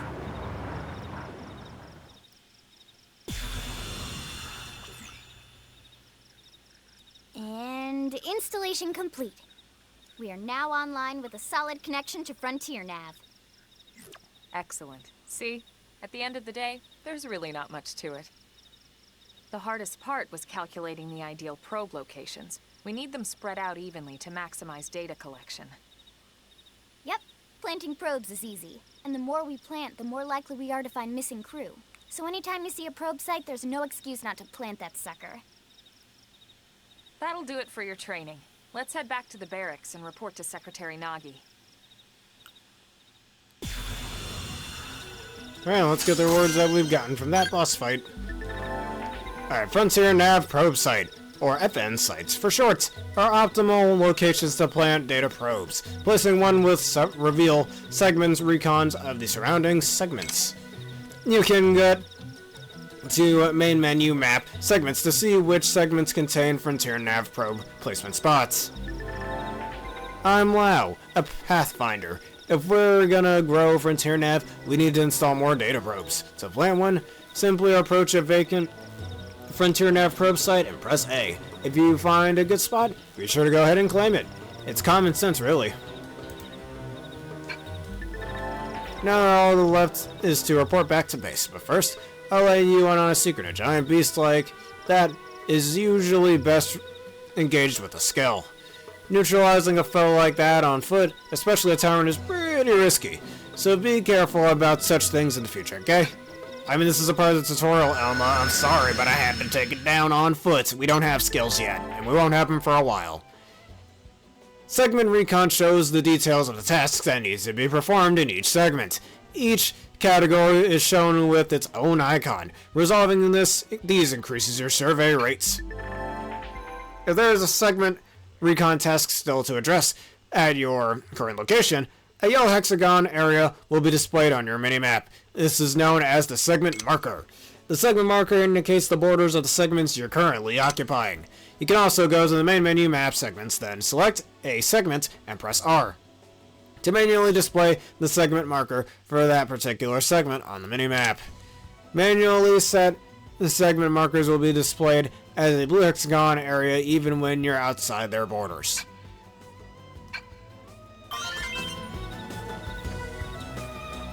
Alright, now going back to New LA, we're gonna have to run through some targets first. They've seen us. And get away from me, I don't want to fight. I just want to go home, man.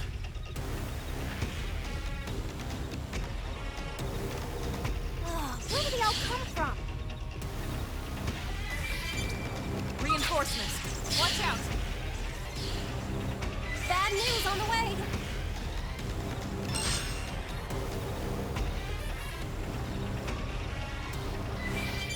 Now, one complaint that I did have with this game in the original that I did forget to mention is that this game has some pretty horrid difficulty spikes. That's something I kind of hope they fixed here. But they're like, this game is mostly easy, but there are certain boss fights that just seem to be way more difficult than it should be. No, that'll the birthday special. No, that's coming. But we gotta do some of these first. That's why I've been holding off on that. Well, besides my laziness initially on my birthday, but yeah, at the time of me making this video. It's coming, don't you worry. Doesn't help that some Pokemon-related stuff I want to do too at the time of me making this video again. But yeah. Great. Alright, getting back to the barracks. Let's go talk to Nagi. Soggy Nagi, I'm gonna start calling him.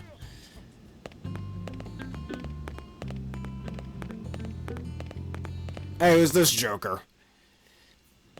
Commander Vandam.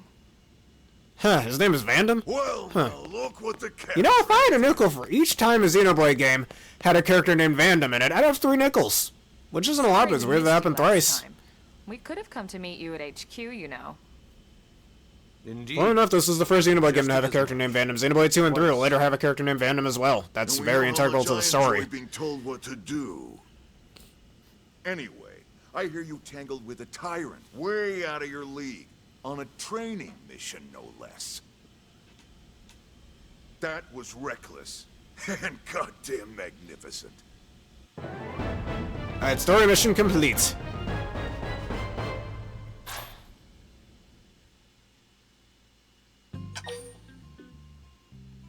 Yeah, you move much faster in this game. You can actually run in this game unlike other Xenoblade games. Well, Xenoblade 2 you're able to run too, but I still don't really know how you're supposed to do that in that game.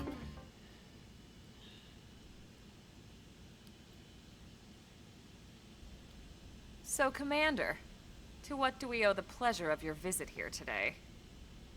Well, I can't just ask Nagi to do everything for me. I'd be out of a job. Hey, I delivered you the new recruit, didn't I? Yeah, you won the bet. Don't worry about it, all right? I'll settle up with you later. You know I'm good for it. The bet? I'm sure I'm needed elsewhere. If you'll all excuse me, Commander.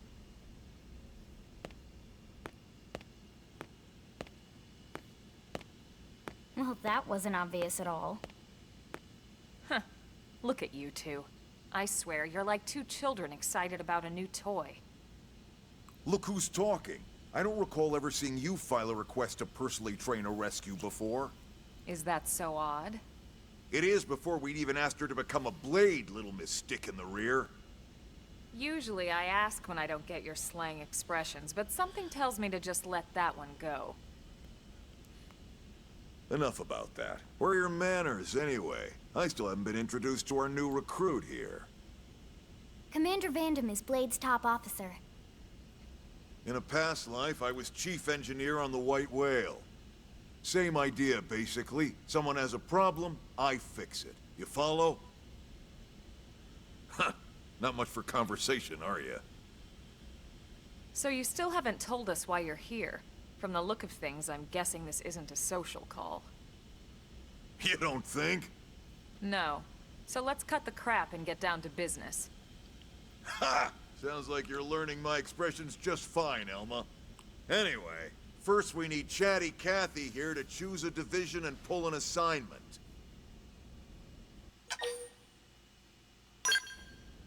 Whoa there, Itchy Trigger. I know you're just chafing at the bit to run out there and grab the world by its tail, but you need to choose a division first. Once that's all hashed out, we can get into detail about what your first assignment's gonna be. Pretty much everyone in New LA works for Blade, in one of several different fields. Helping to explore Mira, or to maintain order in the city, or, well, you remember Nagi's speech, right? There are 8 different fields in all, and each one has its own branch within Blade. Officially, they're called divisions. Naturally, you'll want to choose one that best suits your personality and your talents. Let's start with the Pathfinders.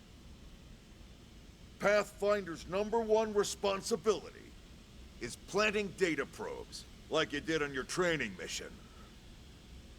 It may not be the sexiest job, but important? You bet your ass it's important. We've only been on Mira 2 months. We don't know jack about this place. The more probes we install, the faster we can get our bearings here and give ourselves a fighting chance. We've already detailed how important it is we expand the Frontier Nav network ASAP. So, for the time being, I'll just remind you of the highlights. It helps us keep Blade safe. It helps us keep the city safe. And most important of all, it's the key to locating the missing parts of the Lifehold and recovering the rest of the human race. Okay, next up, Interceptors. You met Akeloff and Evans, right? Irina and Gwen? This is their division. Interceptors have one main duty. Protect New LA and everyone in it from the wildlife here on Mira. Right now, this is probably our busiest division. Interceptors ride shotgun for the research eggheads, they escort VIPs around, and they help any other idiots who get caught out there with their pants down. Next are the Harriers. Remember Doug Barrett, the Skell pilot conducting the test flight with Lynn? He's part of the Harriers. If you think of the Interceptors as defense, Harriers would be New LA's offense. They specialize in preemptive strikes on clear and obvious threats. But only on clear and obvious threats. They're not meant to go out and just blast any indigene that moves. And you got your Reclaimers. These guys are in charge of finding the other pieces of the White Whale. Among other things, that is. Including anything of ours left behind after a battle. Skell debris, weapons, personal effects. It can get a bit morbid, frankly, but it's gotta be done. Until we're up and running here on Mira, and have this place completely figured out. Everything we brought from Earth needs to be treated like it's irreplaceable. Also, the search for the Lifehold. That's mostly on the Reclaimers. Next, Curators. Curators are the first to scout ahead to unexplored territory, bringing back whatever samples they can get their hands on. Fruits, bugs, sticks and stones, you name it. It's not all picking berries, though. Being a curator also means being the first to encounter unknown indigens. Next? Alright, prospectors. Prospectors do, well, prospecting. They poke around, looking for minerals, resources, and whatnot. Things we need for everyday life here. We packed all the essentials we could on the White Whale, but that won't last forever. We need to be able to replenish our water and fuel if we want to survive. And sooner or later, we're gonna have to figure out how to replace things from scratch. From the socket on a Skell's knee joint, right down to the frying pan in Lynn's kitchen. Without these guys busting their butts, we'd have no future to speak of.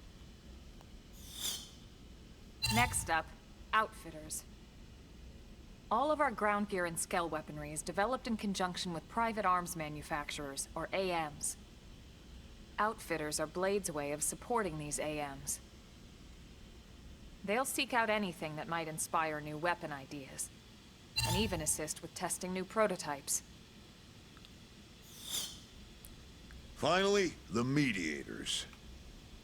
These are the folks who keep everything hunky-dory with John and Joan Q public. Any problems a civvy has, they come to mediators. Fight with your neighbor? Mediators. Lost cat? Mediators. It's not a division for everyone. You need to be a jack of all trades, and a people person. Someone with my charming personality? Probably not the best mediator. But if you got what it takes, it's a clutch role, keeping things cool on the home front. All right, so I think that's all 8 divisions. Any idea which one you'd like to join? Don't fret about it too much. Whichever you choose, you still have a lot of freedom in how you operate. Mediators can still get out there and mix it up, hunt indigents, whatever. And if a Harrier wants to take a break and settle an argument, that's their prerogative too. To be honest, even though it's sort of frowned upon, you can actually change your division whenever you like. So there's really no reason to stress about this. All right, you ready to choose? Geez, I don't know, Elma. There's an awful lot of decisions I have here. I guess whichever one allows me to kill things is good. And we're on pins and needles here.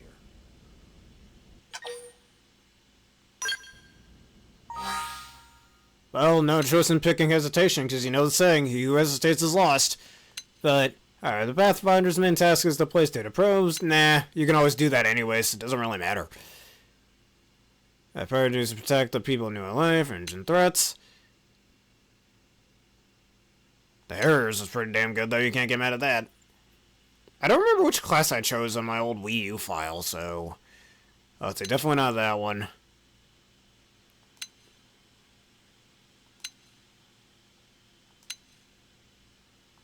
Yeah, we're choosing the Harriers. I like killing things. Then it's settled? Yeah, I've always said, kill them before they kill you, no matter what RPG it is. God, that's over. Whether it's Pokemon, Xenoblade, or frickin' Hello Kitty, I don't know. You're officially a Blade. Congrats, and welcome. I know you're gonna do great.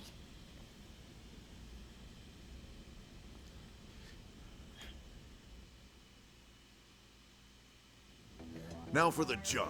Let's get down to brass tacks. Nelson's team has gone missing.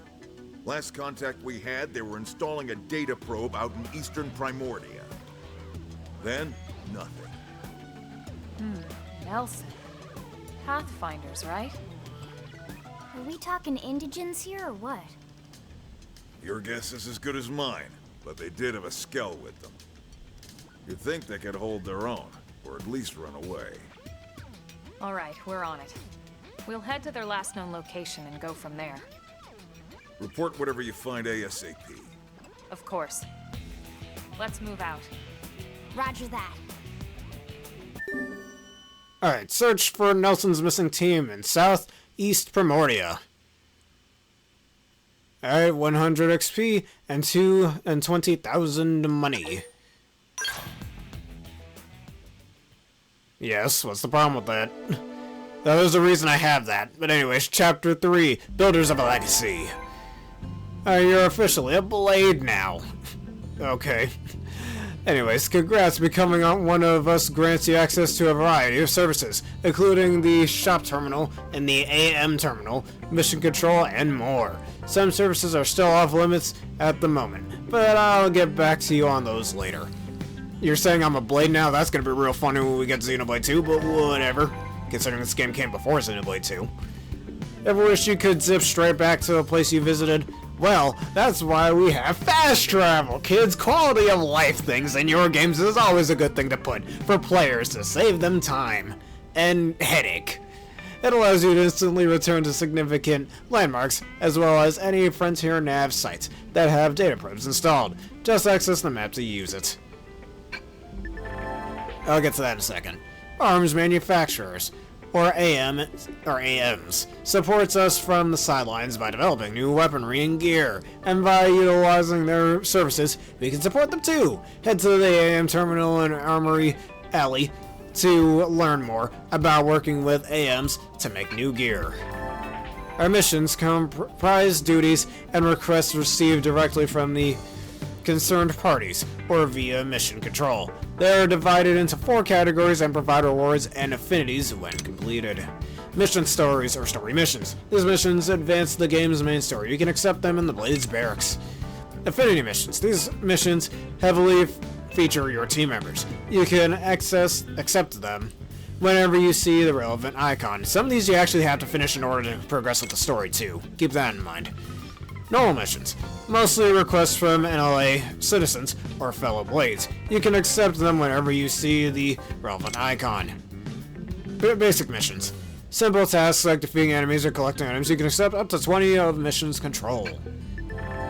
God damn, there's a lot here. Alright, Blade reports are a communication tool that residents of Mira use to share useful information when they come across. When you visit a segment of which you haven't completed the segment's recon yet, you may receive a Blade report post. If you do, check your current position on the segment view of the map screen to confirm the segment recon objective, and do your best to resolve it. Alright, so now that long piece of dialogue is done. The reason I mentioned this at the beginning of the episode, the reason I have this heart on my character's face is, you see the scar on the right side of her face? Well, a neat little design thing I wanted to try doing. The scar is her evil side, while the heart is her good side. I don't know, I just thought of it on the fly. I just really like how it looks, excuse me. But anyways, let's exit out of here. Get to our next destination. Thank you for your safety checks.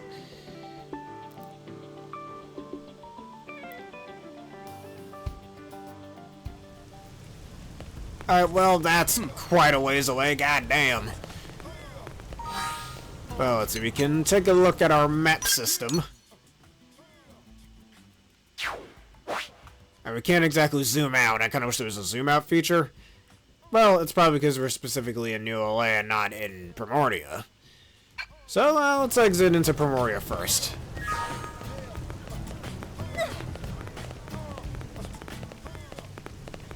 And we can even take some of those missions right now if we want to, but I ain't gonna do that yet.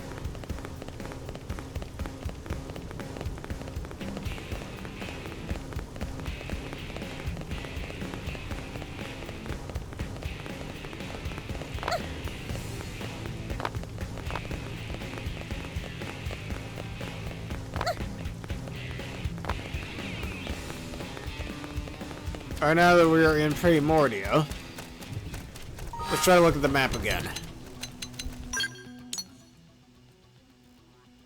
And our location should be on the map somewhere. Like I mentioned earlier in the episode as well, there are other different regions we can go to as well. You can see them over here. There, you got this lava-looking region over here. You got this icy-looking one. Funny how they have lava and ice next to each other. I've done that with my own maps in my own game, so I have no right to be judging, but still. We have this desert-like area over here. And besides Primordia, we have this more... Actually, no, this is the desert area over here. This one here is more like a rainforest type area. So it seems they didn't really add anything that wasn't already in the original, unless whatever the hell this is all the way over here. Try to go all the way over there, I guess. I don't remember if that was in the Wii U original or not. I don't think so. But it looks like we still only have 5 regions, like I mentioned earlier.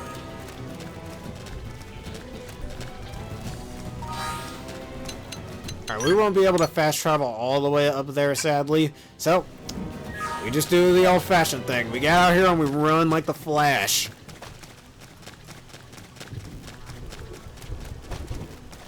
And maybe we could fight a few things while we're at it, I don't know.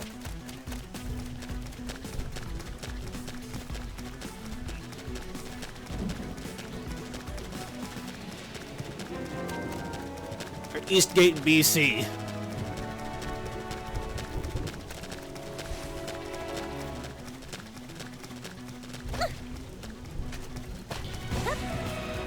Really enough, you also jump much farther in this game than you do in other Xenoblade games. I wish you could jump this high in Xenoblade 2 or 3.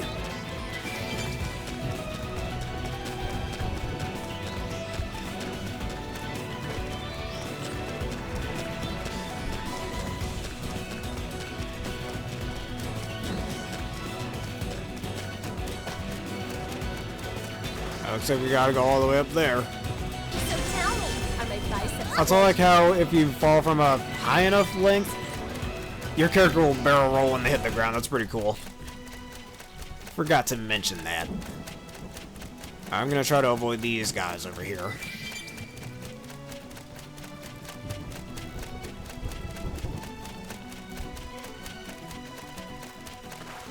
And we can get this little thing over here. And we get a few prizes from that as well.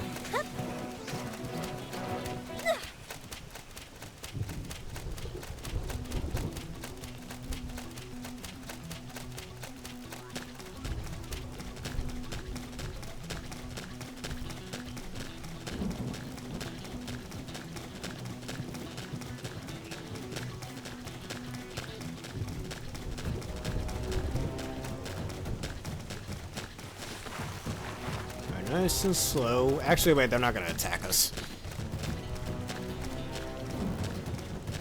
They're friend-shaped. They can't attack us, according to the game's logic.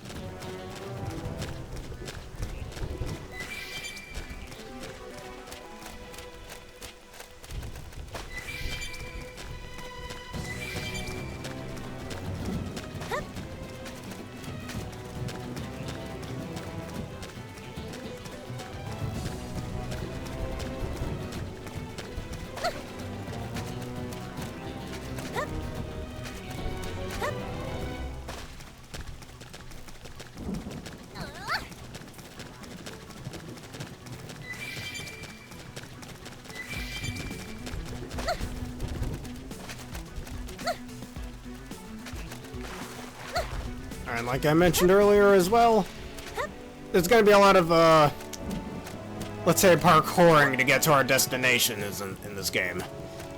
Until we get the access to the skills, you're going to be doing this quite a bit. And honestly, it's pretty fun to do. Try to go to where you're not supposed to in order to get to your destination. You could do this in other Xenoblade games as well, but it's much easier to do it here.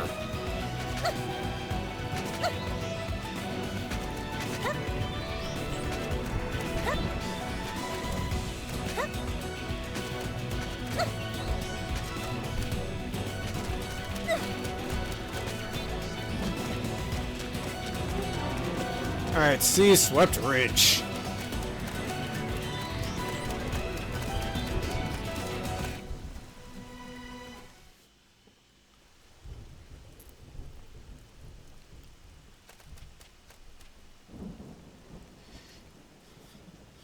Damn. I knew we would have heard from them by now. It was definitely fighting something.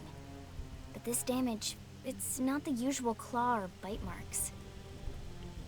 No signs of the team. If they were eaten, we'd know it. So did they walk away, or were they taken?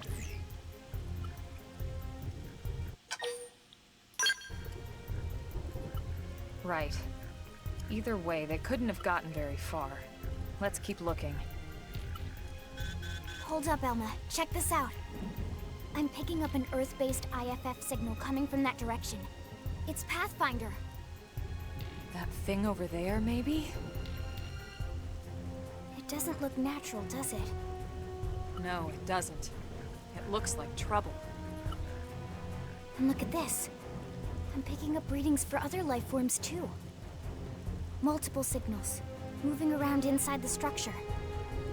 Elma, you don't think... I think you're right. Look at their movements. They're controlled, orderly. They're definitely not wild animals. Now the question is, are they native to Mira? Or are they visitors like us? And if so, from where? You think it's one of the forces that destroyed Earth? Let's not jump to any conclusions. It's a big universe out there. Of course, we shouldn't rule it out either. Should we call this into HQ? Yes, but not from here. If we're picking up their signals, they might be close enough to intercept ours. You there! Drop your weapons. Stay calm. We don't want to provoke them. Uh-oh. Earth Hey, you guys are ugly. surrender now! They know about Earth? You may have been right after all, Lynn.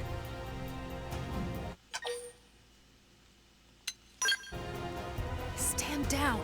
Did you Think I'm already standing forget down? I your ain't first standing down lesson? from nothing. Fighting is a last resort. Our friends here appear to be able to speak our language. Which means we need to find out if diplomacy is a viable option. You're right. We come in peace, and we're willing to negotiate. If you have any Earth alien prisoners, we'd ask the conditions for their release. If you don't, we'll leave you in peace. No negotiation. No conditions. We have our orders. All Earth aliens must die.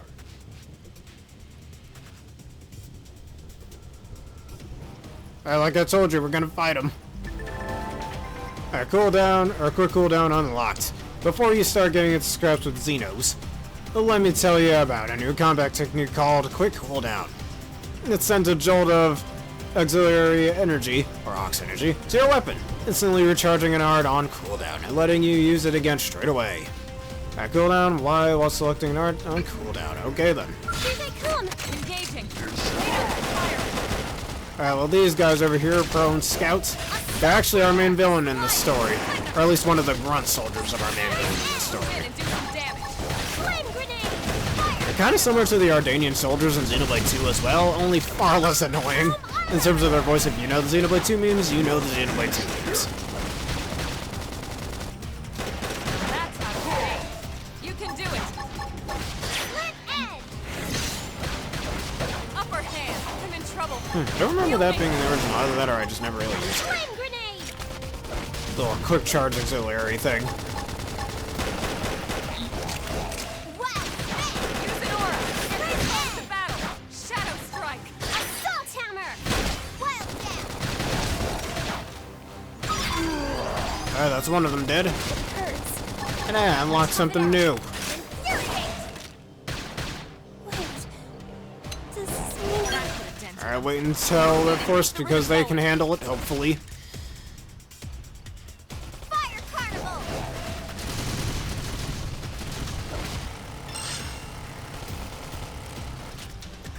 Wild spin! I have to stay in this. Help me. I'm sorry.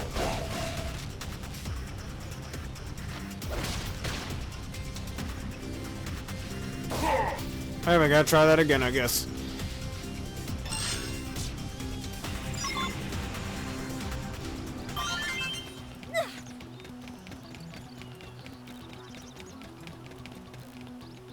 It didn't have to be like this.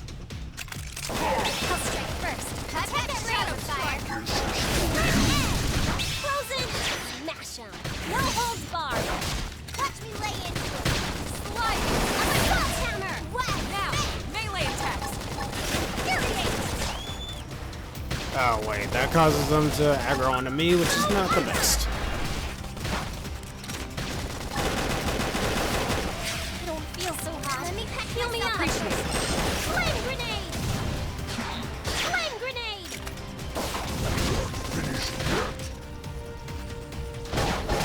Slit edge! Sliding. Wild smash! Shadow strike. Nailed it! Now melee!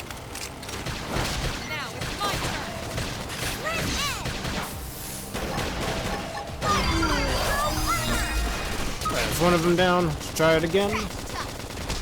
Upper hand. Sliding splinter. Side slash. Frozen and smashed. No holds barred. Flame grenade! Flame grenade! Leave this to me. Shadow strike. Flame edge!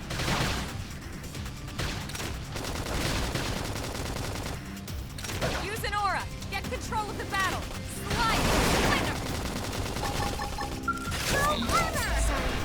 I can't seem to get fired up. Flame edge! Side splash. That's a dent in him. Move in and keep the rhythm going. I was waiting for a chance to show off. Alright, there we go. Only needed another try to beat him. So much for the diplomatic approach. What's the deal with wanting us all dead anyway? Yeah, I wonder. They did mention they were following orders. Maybe someone higher up their chain of command would be willing to negotiate. You can store more of the auxiliary energy that's needed to use quick cooldown by obtaining additional energy chips. Or clips. You'll get these as rewards for raising the survey rates of Mira, so that's another reason to keep at it. Alright, we got a few new things we can scan over here as well.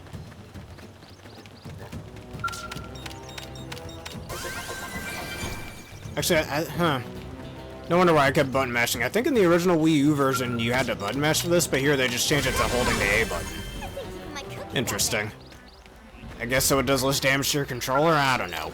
There's really no reason for the change, at least I think.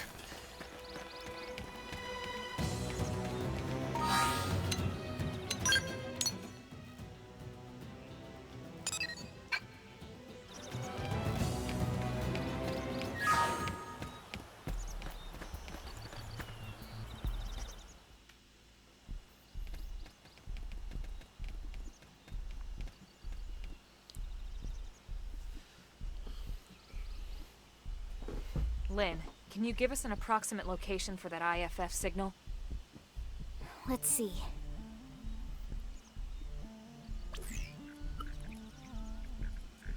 Seems to be originating from that building over there.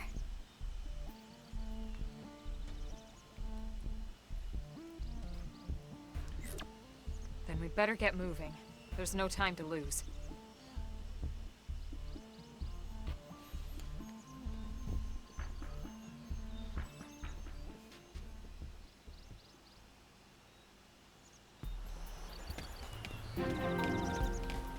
Alright, C-swept base. So those enemy guys that we were just fighting before, they will have bases from time to time that we have to go to. In all 5 areas of this game, actually, they have a base. And this just happens to be one of them. Alright, I think I'm gonna go get that probe over there. Oh, let's fight these guys first, then. Hey, you! We're fighting! Stagger them with a melee attack.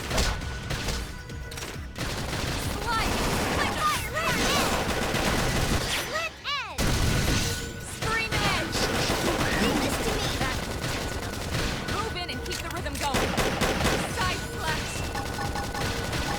Flame grenade!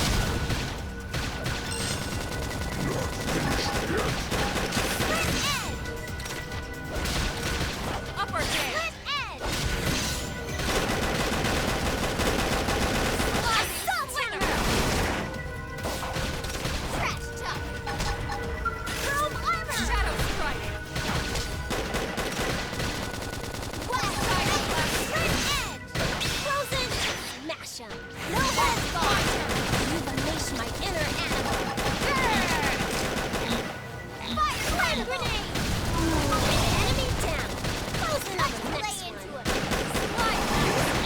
And do some damage. I am gonna destroy you! That put a dent in him. Move in and keep the rhythm going. Upper hand. Shadow strike. Hit him again for me! Slit edge! Slit edge!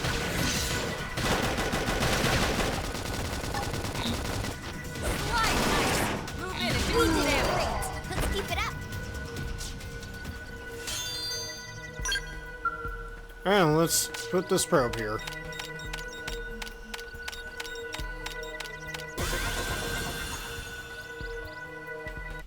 Alright, now that is ours. We can put whatever we want here.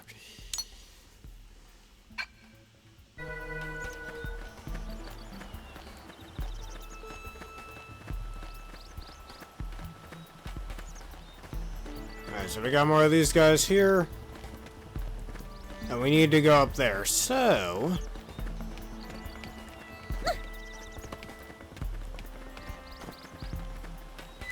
let's grab this little item over here. I think I'll just stand over here. Let's save real fast. And I think we should call it quits for this episode. We've already been here for quite some time. So I'm going to do a little grinding in this area off screen. So we're nice and ready for the next episode. So if y'all enjoyed this edition of this new Hero playthrough and you want to see more, please leave a like, comment, subscribe, and follow. And when the vids you see on screen now on YouTube and that bell button for more. I'm going to give a special thank you to everyone for joining me once again for this wonderful video. And considering it's the question of the day, what was your first Xenoblade game of the four Xenoblade games? And how much do you like said game? And Xenoblade X was the Wii U version was my first Xenoblade game, of course. And consider becoming a YouTube member for $3 a month and social subscriber for $6 a month for wonderful bonuses such as an ad-free experience. So, for those of you on Twitch, let us end this off with a quick raid real fast. And we're going to be raiding Darkest Dragon today. And she is playing Pokemon. Send your unwavering love and support, specifically Pokemon Home.